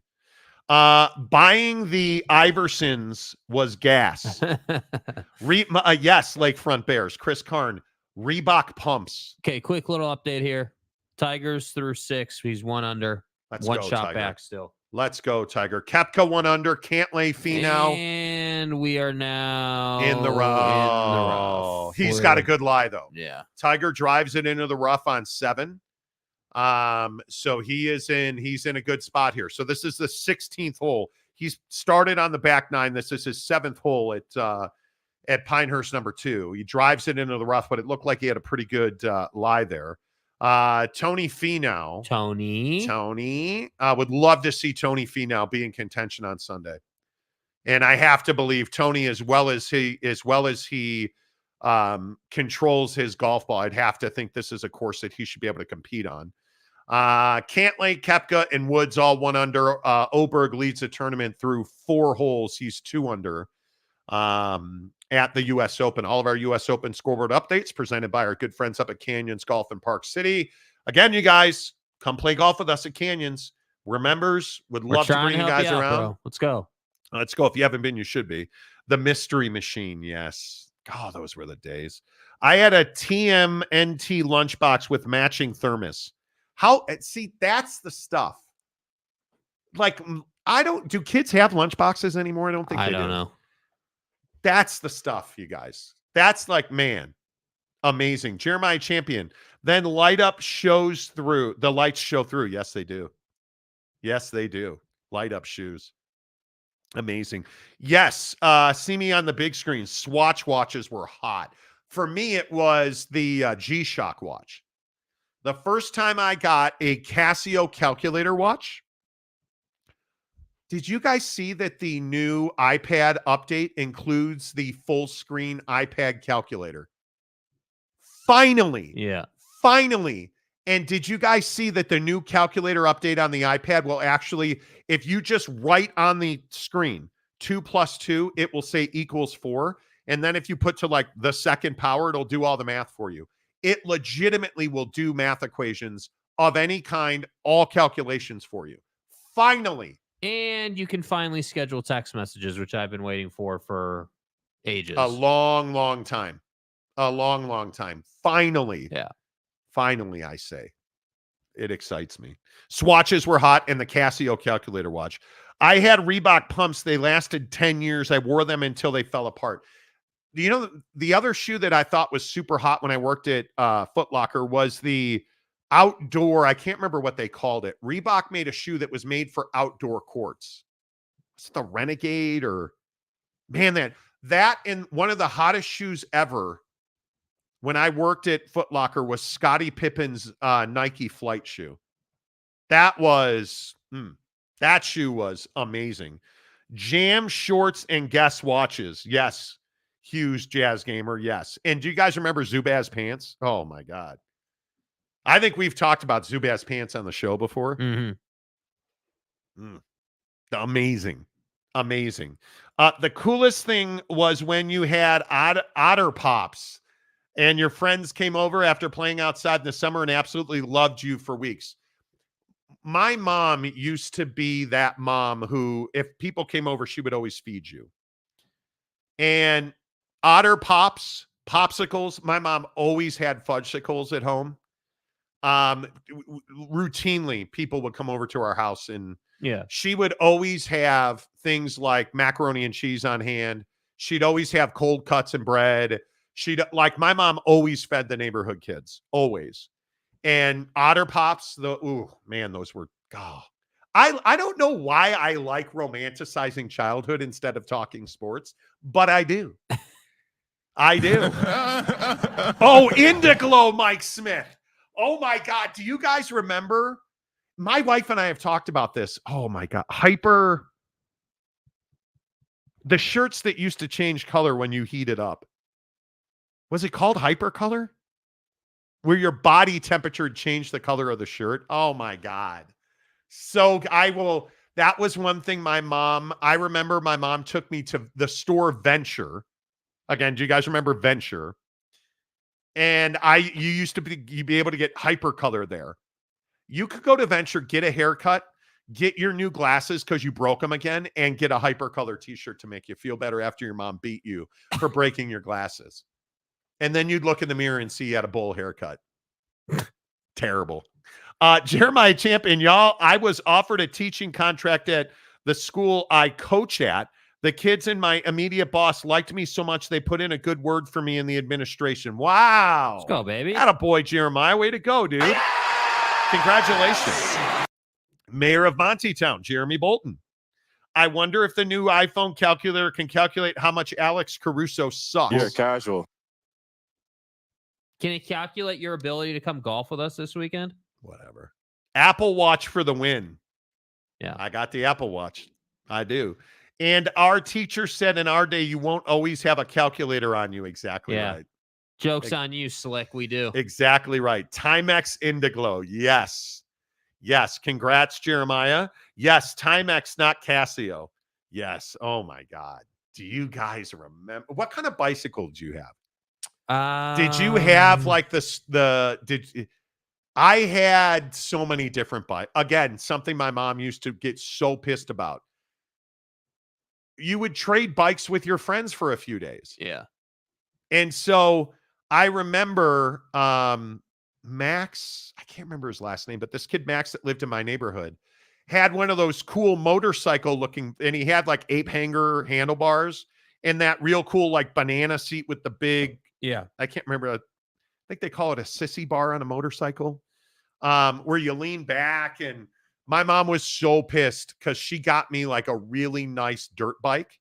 Like it used to be a thing when I was a kid. You had pegs, and like I spent a bunch of money on the parts for the bike. My mom bought me this really nice bike, and I bought like the pegs and better tires. And I also remember the first time I ever had the money to buy better handlebars, and the little thing that holds the handlebars on the bike, I got like the super bright red. It was amazing. I traded that bike for like a week with Max, and my mother was so mad. She was so mad. I also remember that I had to beat him at Super Mario Brothers to get my bike back. See, that's what life should be about. That's what life should be about. Tiger Woods leading the US Open again. Oberg bogeyed. Yeah. So now Tiger is 1 under through 6, which puts him in the lead at the US Open. I think now Oberg might have doubled. Oh, did he really? I think he might have doubled, and that's why he's not on top anymore. Yeah, Koepka, Cantlay, Finau, Garcia, Henley, Morikawa. There is a long list of guys at 1 under. So we'll keep you up to date on that. Who remembers Pogs? I do not remember Pogs, but that's welcome to the nightmare. A member of the show for 10 months. Let's go, baby. Let's go, dude. Let's go. Oh, yes, absolutely. Big Blue Horses. The old yellow Sportsman Walkman by Sony. Had one. Absolutely. Yes, and then came out with these mini disc Walkmans. Oh, the mini disc. You know what else I remember? Dude, the first time I got a disc camera, we went on this cross-country trip. We drove across the country from Illinois to California. I will never forget all the cameras and pictures that we took. And you remember the disc cameras where you'd like the film was a disc thing? I remember that. So many memories. Oh my God. Stonewash and Ashley wash jeans. When I was a kid, I will never forget the first pair of Levi's 501s I got. Oh, they were hot when I was a kid in the 80s. Whew. Calford, I remember the Garbage Lake cards. Garbage Lake cards. I don't know what you mean by that. Anyone who would come home from spring break with a Hard Rock Cafe shirt. Yes, Hard Rock Cafe or Ron John surf shirt was the coolest kid in school. Absolute. My sister had a Hard Rock t-shirt. Yes. OG Gary, Echo jeans were the it thing. Again, in the 90s and 2000s. You're aging yourself. Mongoose. That was the bike. The bike was a mongoose. Yes. My mom was so pissed because that bike was expensive. Yeah. And she bought it and I traded it. And Dude, I was so mad he wouldn't give it back to me. And then I beat his ass in Super Mario Brothers. It was amazing. And then his dad died like 2 weeks later, and I felt like a jerk. Yeah, I'll never forget that too. See the memories that come back. This kid was at a McDonald's in downtown Chicago. His dad worked at a TV station, and his dad had a heart attack while they were at McDonald's. Terrible. Yeah. Terrible. I wanted a mongoose or a red line, but only had a Huffy. Oh my God. Oh my God. Kangol bucket hats. Not for me, man. If you didn't have a mongoose, you were poor. 100%. Yeah, it's just amazing to me. The memories that I have as a kid. Yeah. Anyone else used to walk the neighborhood streets with your friends or cousins? We used to play hide and seek in Kmart. Oh, yes. The dime store. When I grew up in a city called Northbrook, Illinois. We used to ride our bikes illegally because my mother, very strictly, I was not allowed to ride my bike to downtown Northbrook. I used to do it all the time. Because it's illegal. And we used to play hide and seek in the neighborhoods on the way downtown. And we would race and we had team. Like I grew up. I don't break the rules. My middle school years were amazing. I had a huge group of friends in our neighborhood. We played wiffle ball, baseball. We played tackle football in the street, like all the stuff you always dreamed about. And we used to ride our bikes to downtown Northbrook, usually to get baseball cards or wiffle balls. And we used to do the darndest things riding our bike. Oh, man, so much fun. I sent you a picture of our blue Cardinals baseball jersey from the 80s. Okay. I hate the St. Louis Cardinals. I hope they never win another game. Making your own popsicle in the fridge with the plastic mold in a stick. Oh, yes. Yes, sir. Putting Kool-Aid in your ice trays, I guess. Okay, Tiger's got 18 feet here for par. McAllister takes the lead 2 under through 10. Tiger makes this. This play's going to go crazy. Dude. This is for a par? Yeah. Oh, fuck. He's not making this. There's no way he's making this. Go in the hole. Go in the hole! Oh, my God, again. So he'll drop a shot there. He'll be back to even. Tiger right over the edge of the hole, and it does not go in. Tiger even through 7. Now falls off. Koepka Morikawa 1 under through 6. Garcia 1 under through 7. McAllister has a lead at 2 under through 10. Oh, I can't believe that didn't fall over. Oh, my goodness. Oh, my goodness. Big Blue Horses played Little League Baseball with my George Brett mitt. You got them. Oh, my. Sears. You guys remember the store Sears? Oh, my God. There's just so many, you guys. We could just sit here and go on and on and on about it. But I do want to get to Bobby Saleh real quick. Because I got to know, is Aaron Rodgers worth all this? Is Aaron Rodgers worth all this? Oh, we're asking again if Aaron Rodgers is worth it. Who knew? Let's talk about it on the Monty Show today, presented by our good friends at Bucked Up. If you're watching us on YouTube, please give us a thumbs up. If you're on the X platform, welcome to the Monty Show. We appreciate you being here. Make sure that you come on over to YouTube, hit the like button and subscribe, and then check out all of the Bucked Up pre-workout products that are tagged on our YouTube channel. You guys know we've talked about Bucked Up for years on the show. Love those guys. One of the best small businesses that's turned into an empire. And they simply make the best pre-workouts in the fitness industry for you, for your girl. Their Babe line of products. Fantastic. They're all tagged right here on the channel at a pretty significant discount. Hook it up. Make sure you get the best pre-workouts in the business from Bucked Up. Tell them you heard about it on the Monty Show. Aaron Rodgers is not at OTAs. Now, here's the story. Aaron Rodgers has had an event planned for what they say was 18 months. As soon as the OTA schedule came out, Bobby Saleh now says Aaron Rodgers told the Jets, hey, this is an important event that I have scheduled the same week of OTAs. Sorry, I'm not going to be there.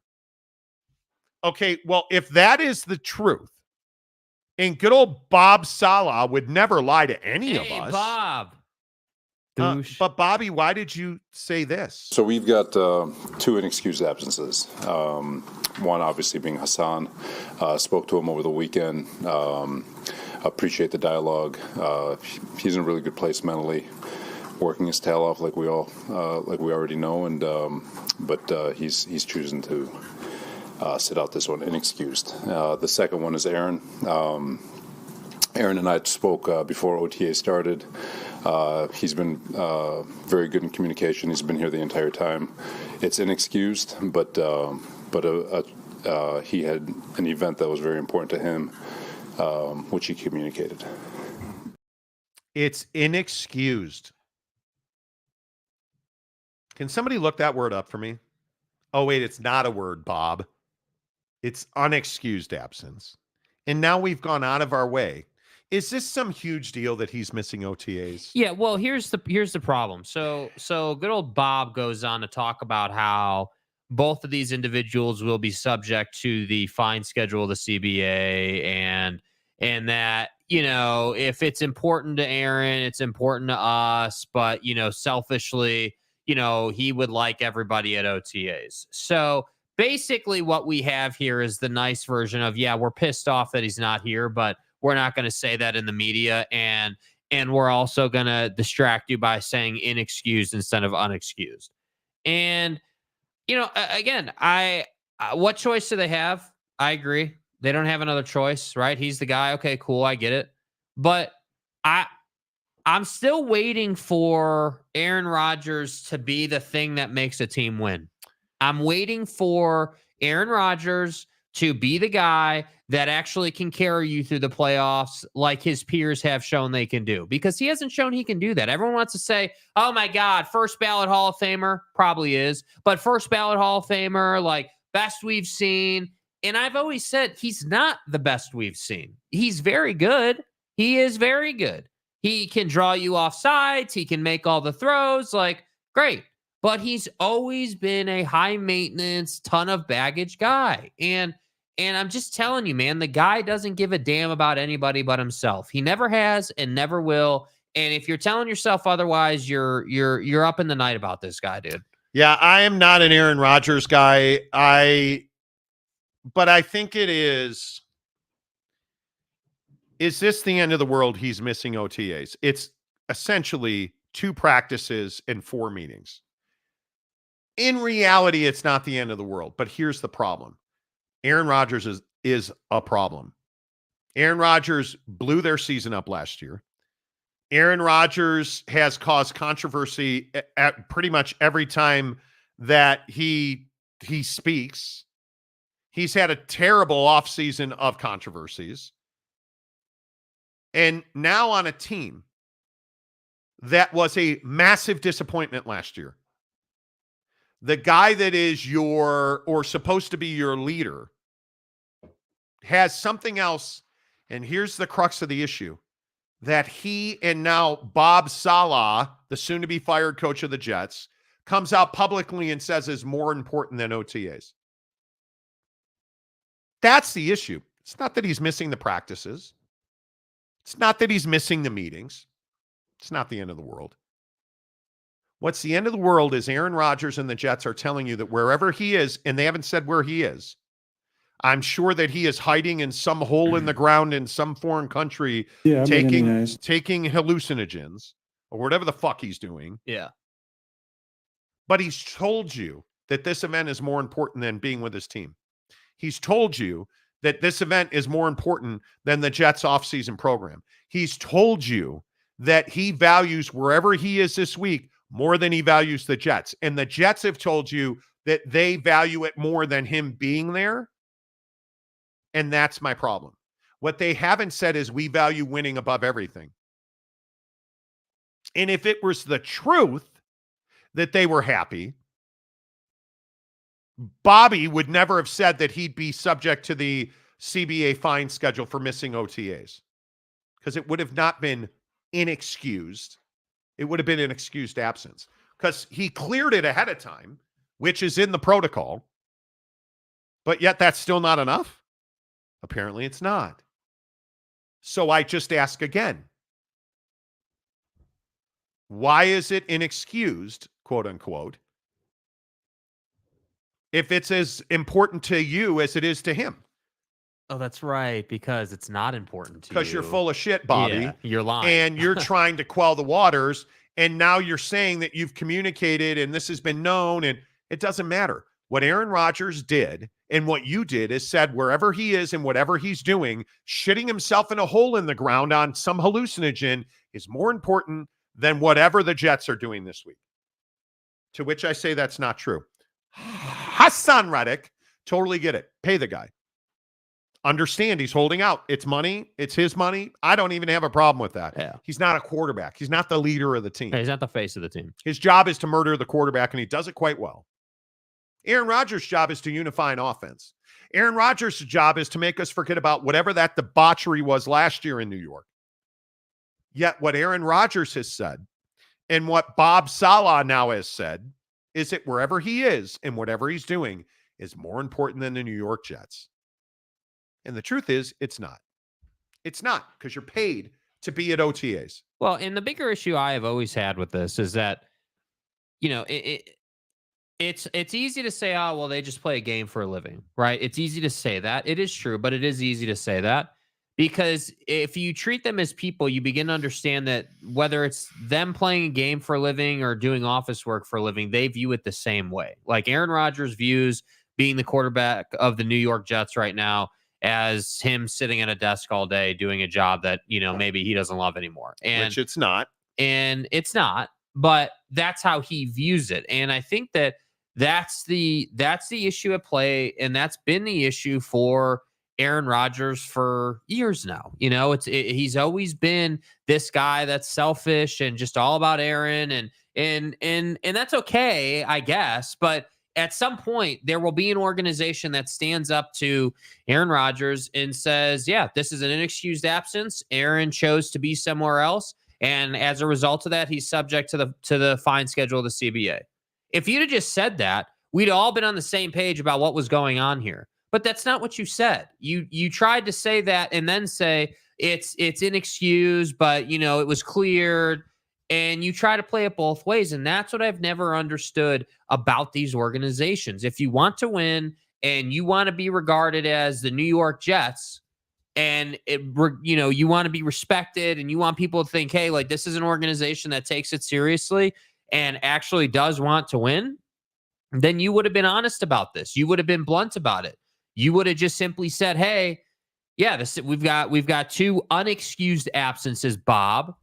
We've got Bobby. the Hassan situation, which is obviously going to play itself out. And then we've got this Aaron situation where Aaron chose to be somewhere else. And whatever, you know, that event that he's had scheduled is more important to him. I wish he was here. But as a result of him being gone, he's subject to fines. And it is what it is. Like, That's what you should have said. You shouldn't have tried to spin it into, hey, like, yeah, we're good. And he cleared it. And, you know, if it's important to him, it's important to us. And no, it's not, dude. He should be here in the facility every day. It's bad leadership. Yeah. From Aaron Rodgers, from Bobby it's Saleh. Bad leadership from the from GM. Woody Johnson. Yeah. From the top to the bottom, Yeah. It sends the wrong signals. This team melted down. The locker room fell apart. And you're doing it again. And it's why the Jets are very Jets. They're not going to win. Not with Robbie Saleh as the head coach. It's not going to happen. And in my opinion, Aaron Rodgers is now a distraction. Cam Harrison for $2, laser disc movies in the 90s. Yes. Remember Blockbuster? Remember when Netflix, actually used to mail out DVDs? Brandon Butler, Rodgers has never been and never will be worth it. Agreed. But you being a member for 17 months. Amazing. Really appreciate that. Thank you. James, Aaron Rodgers needs to share his football knowledge with the Jets. He needs to show he cares about others. See, these OTAs aren't a big deal because he told his coach about where he would be. It's not that he's not there. To me, it's more about the way that you wrapped the presentation. When you said, Aaron Rodgers said this event is very important to him. In fact, more important than the Jets. And then you said, what's important to Aaron is important to us. Well, what about the fucking Jets? Yeah, what you should have said is, hey, Aaron had an event that he felt was more important to him than being here. Now, that's how he felt.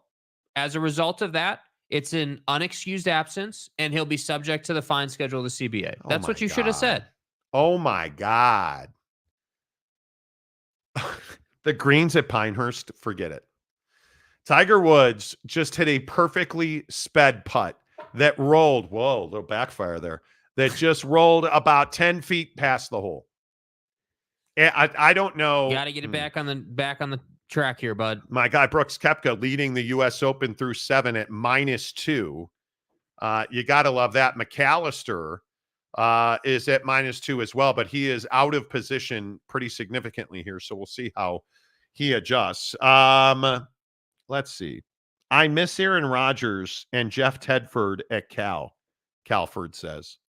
Jeff Tedford got a raw deal there. Memorial Stadium was just that whole financing package. Yeah. Another dark retreat for Mr. Rodgers.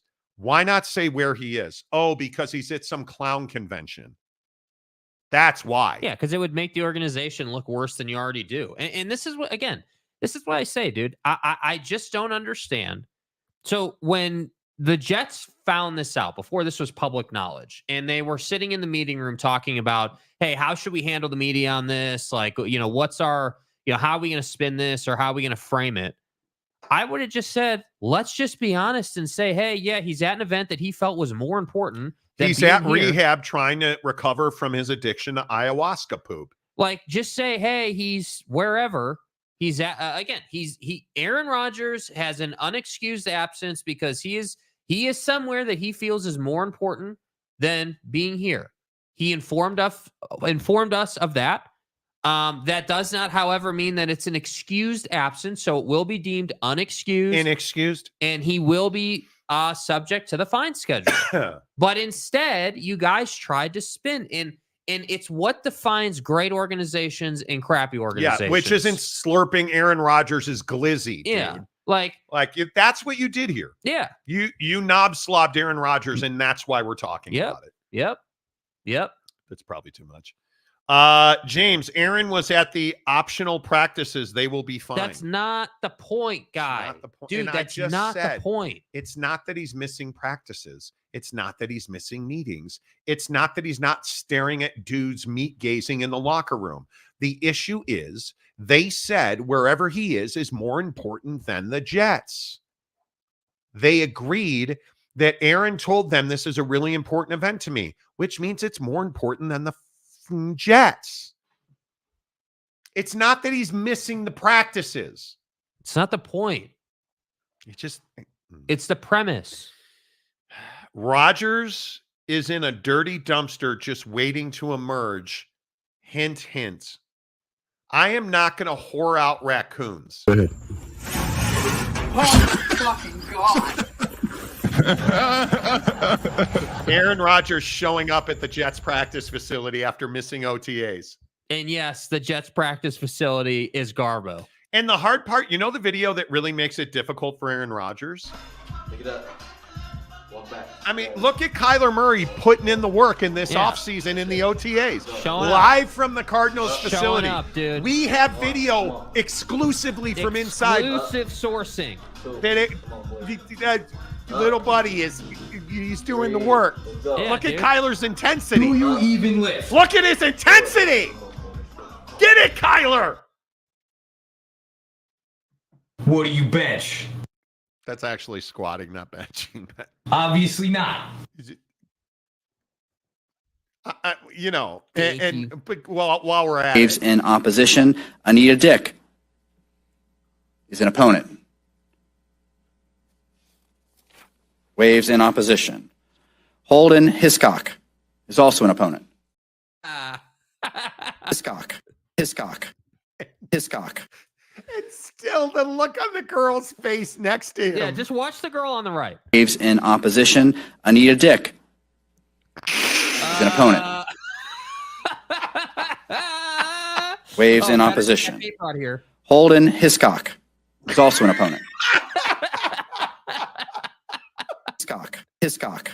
Hiscock. Oh, Dude. so good. So good, bros. Like, I just, yeah. Monica McNutt, whatever, man. Aaron did more for the Bears than no, I'm not playing your stupid he owns the Bears game. When does Aaron get traded to the Vikings? Keith Carl, never stop making us laugh, Florida. Never, ever. Speaking of making you laugh, you know that Joey Chestnut got banned from the Nathan's hot dog eating contest. Yeah, there was a raw meat issue. And they said it's because he wanted to shove non-meat products down his colon. Macaque. That he wanted to eat that not dead animal style burger, and that would be, quote, impossible to continue their relationship. So they fired him. To which I say, that's not the truth, you lying glizzy slurpers. They fired him because now Netflix, who used to mail DVDs to your crib, live on Netflix Monday, September 2nd, Glizzy Slurping Olympics with Chestnut and Kobayashi'd your mom. Dude. Joey Chestnut and Kobayashi live on Netflix. Once again, here we are with a media narrative spin. Oh, well, he got fired because he wanted to eat a fake burger, not a real burger, or a fake hot dog, not a real hot dog. And it turns out that wasn't the case at all. Turns out that Joey and his chestnuts had a backup plan, a contingency they wanted plan. to slurp glizzies on somebody else's dime. Yeah. Hiscock. So they went to Netflix, and now they're going to cram wieners down their throat live on Netflix. I'm so bricked up right now. And the other guy that you banned, Kobayashi, your mom, is going to slam glizzies down his pie hole with you. You got to get stroked. You're going to cram as many wieners down your throat as possible. I don't know how many other phallic phrases I can come up with. I won't be watching this. You don't want to watch them, cram tube steaks down their throats? I'm not going to watch you inhale meat into your colon. And the fact that Monty, let me tell you something, Monty. This is a sport. No, it's not. Well, Monty, do you know what it takes? Yeah, it takes about 6 inches in your colon. That's what it takes. It takes recycled pig anus and slamming that down your throat in your colon to win the prize. That's what it takes. Congratulations. It takes the butthole of a pig for you to feel good about yourself. Let that sink in, Kobayashi. Nice chestnuts, Joey. It takes the lining of his butthole for you to feel like you've accomplished something in this life. No, I'm good. Thanks, but no thanks. So you're not going to watch. You glizzy slurping losers. Notice on the title it says unfinished beef. Nice, dude. The only question is, are they grilled or steamed? No. The answer is no. No. At the comment section yesterday, if he wanted to come on the show, you'd love it. No, I wouldn't. I'd have him on, and I would ask him how his rectum felt.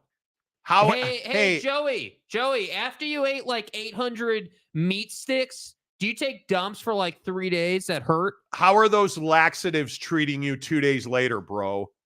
Because don't tell me that, I just take some fiber afterwards and it's all good. Yeah. No, I don't think it's all good when that pig intestine is stuck in your intestine.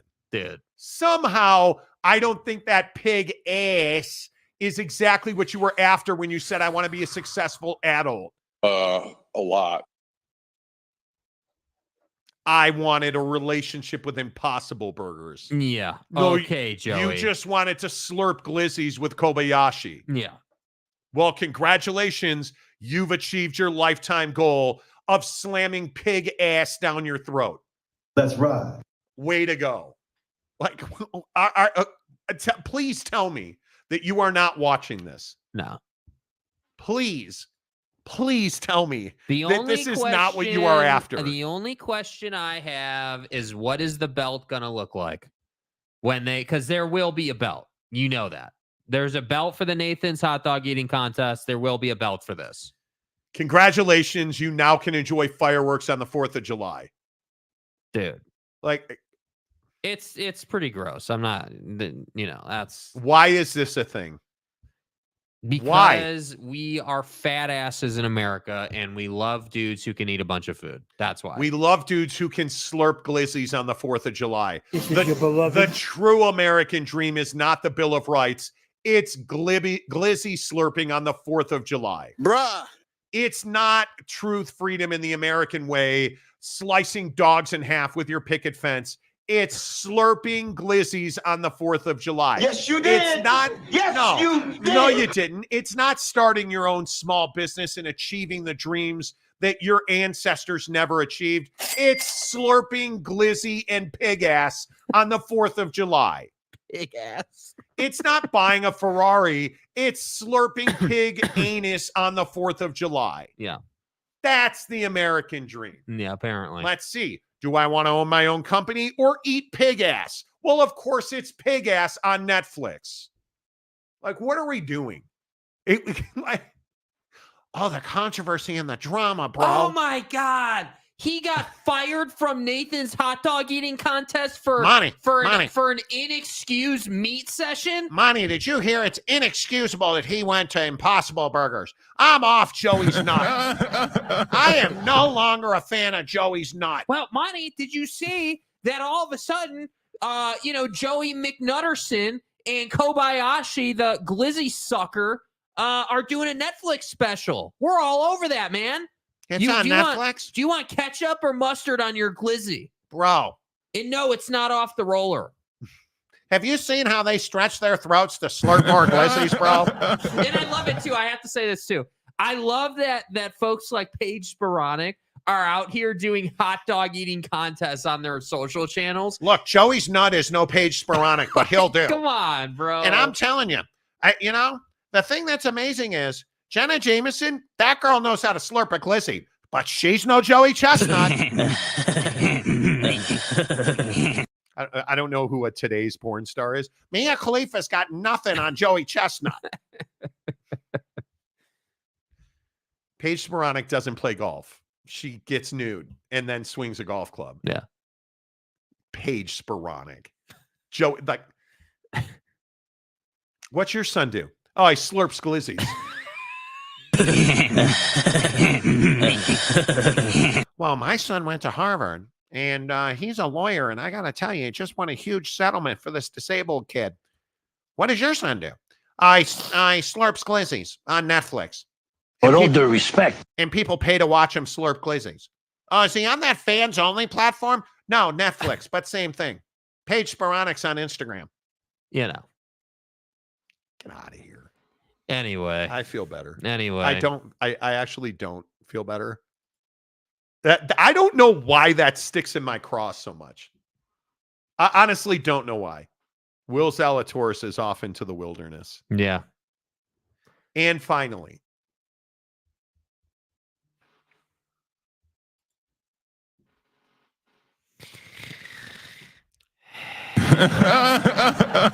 well, Joey Chestnut's an alien, and that's why he can win all these hot dog eating contests. The only reason he can eat so much pig ass is because he can stretch his throat like an alien. Skinwalker, bro. Who the fuck are you? Okay. And finally, Tiger Woods in position for a birdie. 1 over. But he's 132 yards out with a pitching wedge in his hand. Come on, bro. Come on, bro. Be the number. No, it's not. That won't be a birdie. Thank you. Thank you, Tiger. Prick. Are aliens real?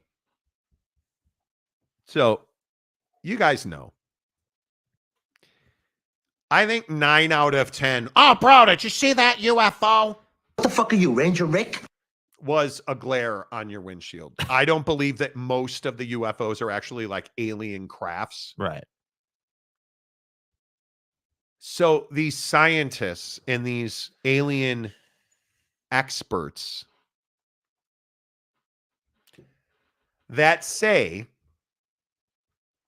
they say that aliens are living underground on Earth and that they discovered a hole on Mars and that's where the aliens live. And that when we see these UFOs flying to the Earth, that they're just here visiting their friends. Empty. The opposite of full. And listen, I got to be honest with you. The first thing I thought was, you're an idiot, right? Like, you're an idiot. I do not believe that aliens are living under the ground in the center of the Earth. Well, Monty, they've got a whole horde under New York City. Well, And I'm just asking, do you think if they were living in the hole that we found on Mars, we wouldn't have seen like them coming and going? Different kind, but you get what I mean. You don't think so? You're just why are we obsessed? They have camouflage, bro. They have camouflage. Can't see them. They have technology. Yeah, they've got They're technology. invisible. Yeah, that's why they can surf glizzies. And they fly through the space continuum, so you can't. The other part of this article I thought was so fascinating. Time travel's real, and that only a certain part of our population can travel forward in time, and they're the ones that know that aliens are real. Because when the aliens take over the Earth, the time travelers will come back and warn us. Okay. I mean, look, if you want to hang out with Aaron and do ayahuasca and all that, that's well within your right. So is Aaron Aaron lives under the ground. Is he an alien? Yeah, and a pineapple under the crust, Bro, did you see the video I sent you? Yeah, you send me like 50 a day. Which one? Which one? Dude, you send me so many every day. It's Father's Day month. Can you just be nice to me? It's Father's Day month now. Not only that, but it's my birthday year. Can you just be nice to me for 5 minutes? I sent Jake a video about Pixar that they actually, it's come out now. They've been tipping their movies. Yes, I did watch that. 2 years in advance. So like Nemo and Cars and Incredibles, Your Mom's Balls, they were all in movies 2 years before they were announced. Like Nemo was on the wall in a porta potty in a movie in Toy Story 2 years before it came out, and so on and so forth. Yeah. Are aliens real? I'm going to give you guys the last 5 minutes of the show. Calford, I like watching Ancient Aliens on the History Channel. Okay. Tanner Plumer. Aliens are definitely real. Have you seen VW? Jaron Eccles. Why would they live underground? If they were here, they'd destroy us and take over the surface. It's a fair question. Stop being commonsensical. Yeah. They wouldn't live underground. What are they hiding from? Oh, they don't want to be discovered by the lowly humans. Tanner, aliens have taken over Area 51. There you go. Mike C. Rodriguez, classified, bro. Well, it's an inexcused absence, so those UFOs are just supply. Do you mean supply runs? Okay. Ghost of Gumby, reptilian shapeshifters among us. Right. What about USOs? Right. Come on, man. Aliens are not real. They're not. I'm sorry. Monty, why are you posting stuff about Pixar? You don't care about Pixar. I do. I just don't care about RSL.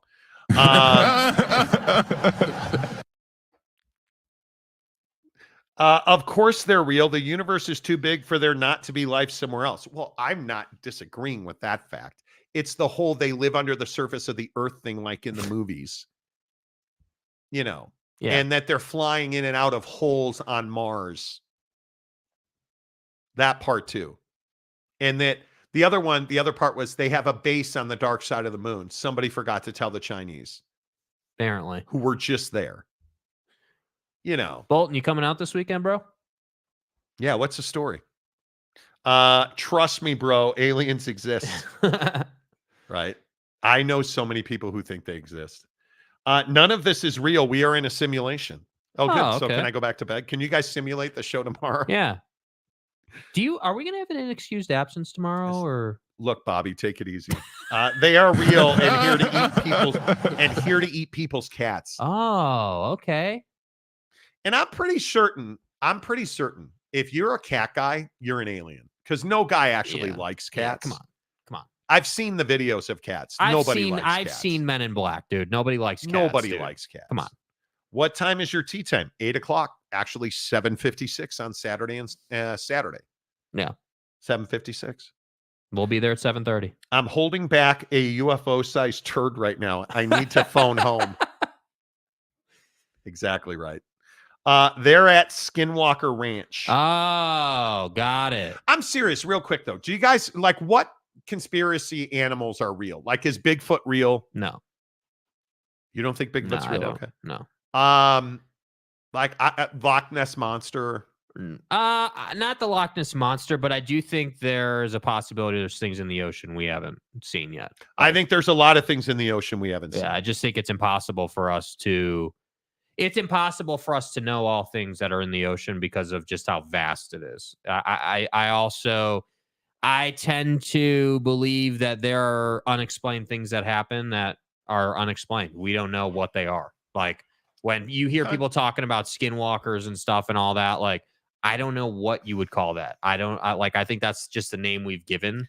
I don't know. Whatever you've captured, but I don't know. All right. We'll be here tomorrow. It's Giving Friday. The Advocates, the Road Home, their 20th year partnering to provide children with the basic necessities, school supplies, and other basic necessities they need to achieve academically. Again, I tell you every year, last year, I think we raised $4,900. We'd really like to break 5,000 this year, starting this Friday and every Friday through July. Giving Friday will be focused on the Road Home and the Advocates. And I will say what I said earlier. I am so passionate about keeping kids as innocent as they can be. And if we can provide kids with the basic necessities and maybe take some of that trivial BS bullying they deal with at school away so they can actually get an education, achieve academically, let's do that. Starting tomorrow, make sure you have your Venmo account set up. Advocates donations on Venmo. $1, $5, $1,000, whatever you have. Quite literally, every dollar matters. In the next 5 Fridays, let's get to $5,000 for the Advocates. Can we do it? I think we can do it. Starting tomorrow, Giving Friday, the Advocates and the Road Home, providing basic necessities for kids to go to school. We'll start that tomorrow. Thank you for being here. We appreciate you. Hit the like button if you haven't already. If you're on X, coming over, hit subscribe. Until tomorrow, say goodbye, Jake. Goodbye, Jake.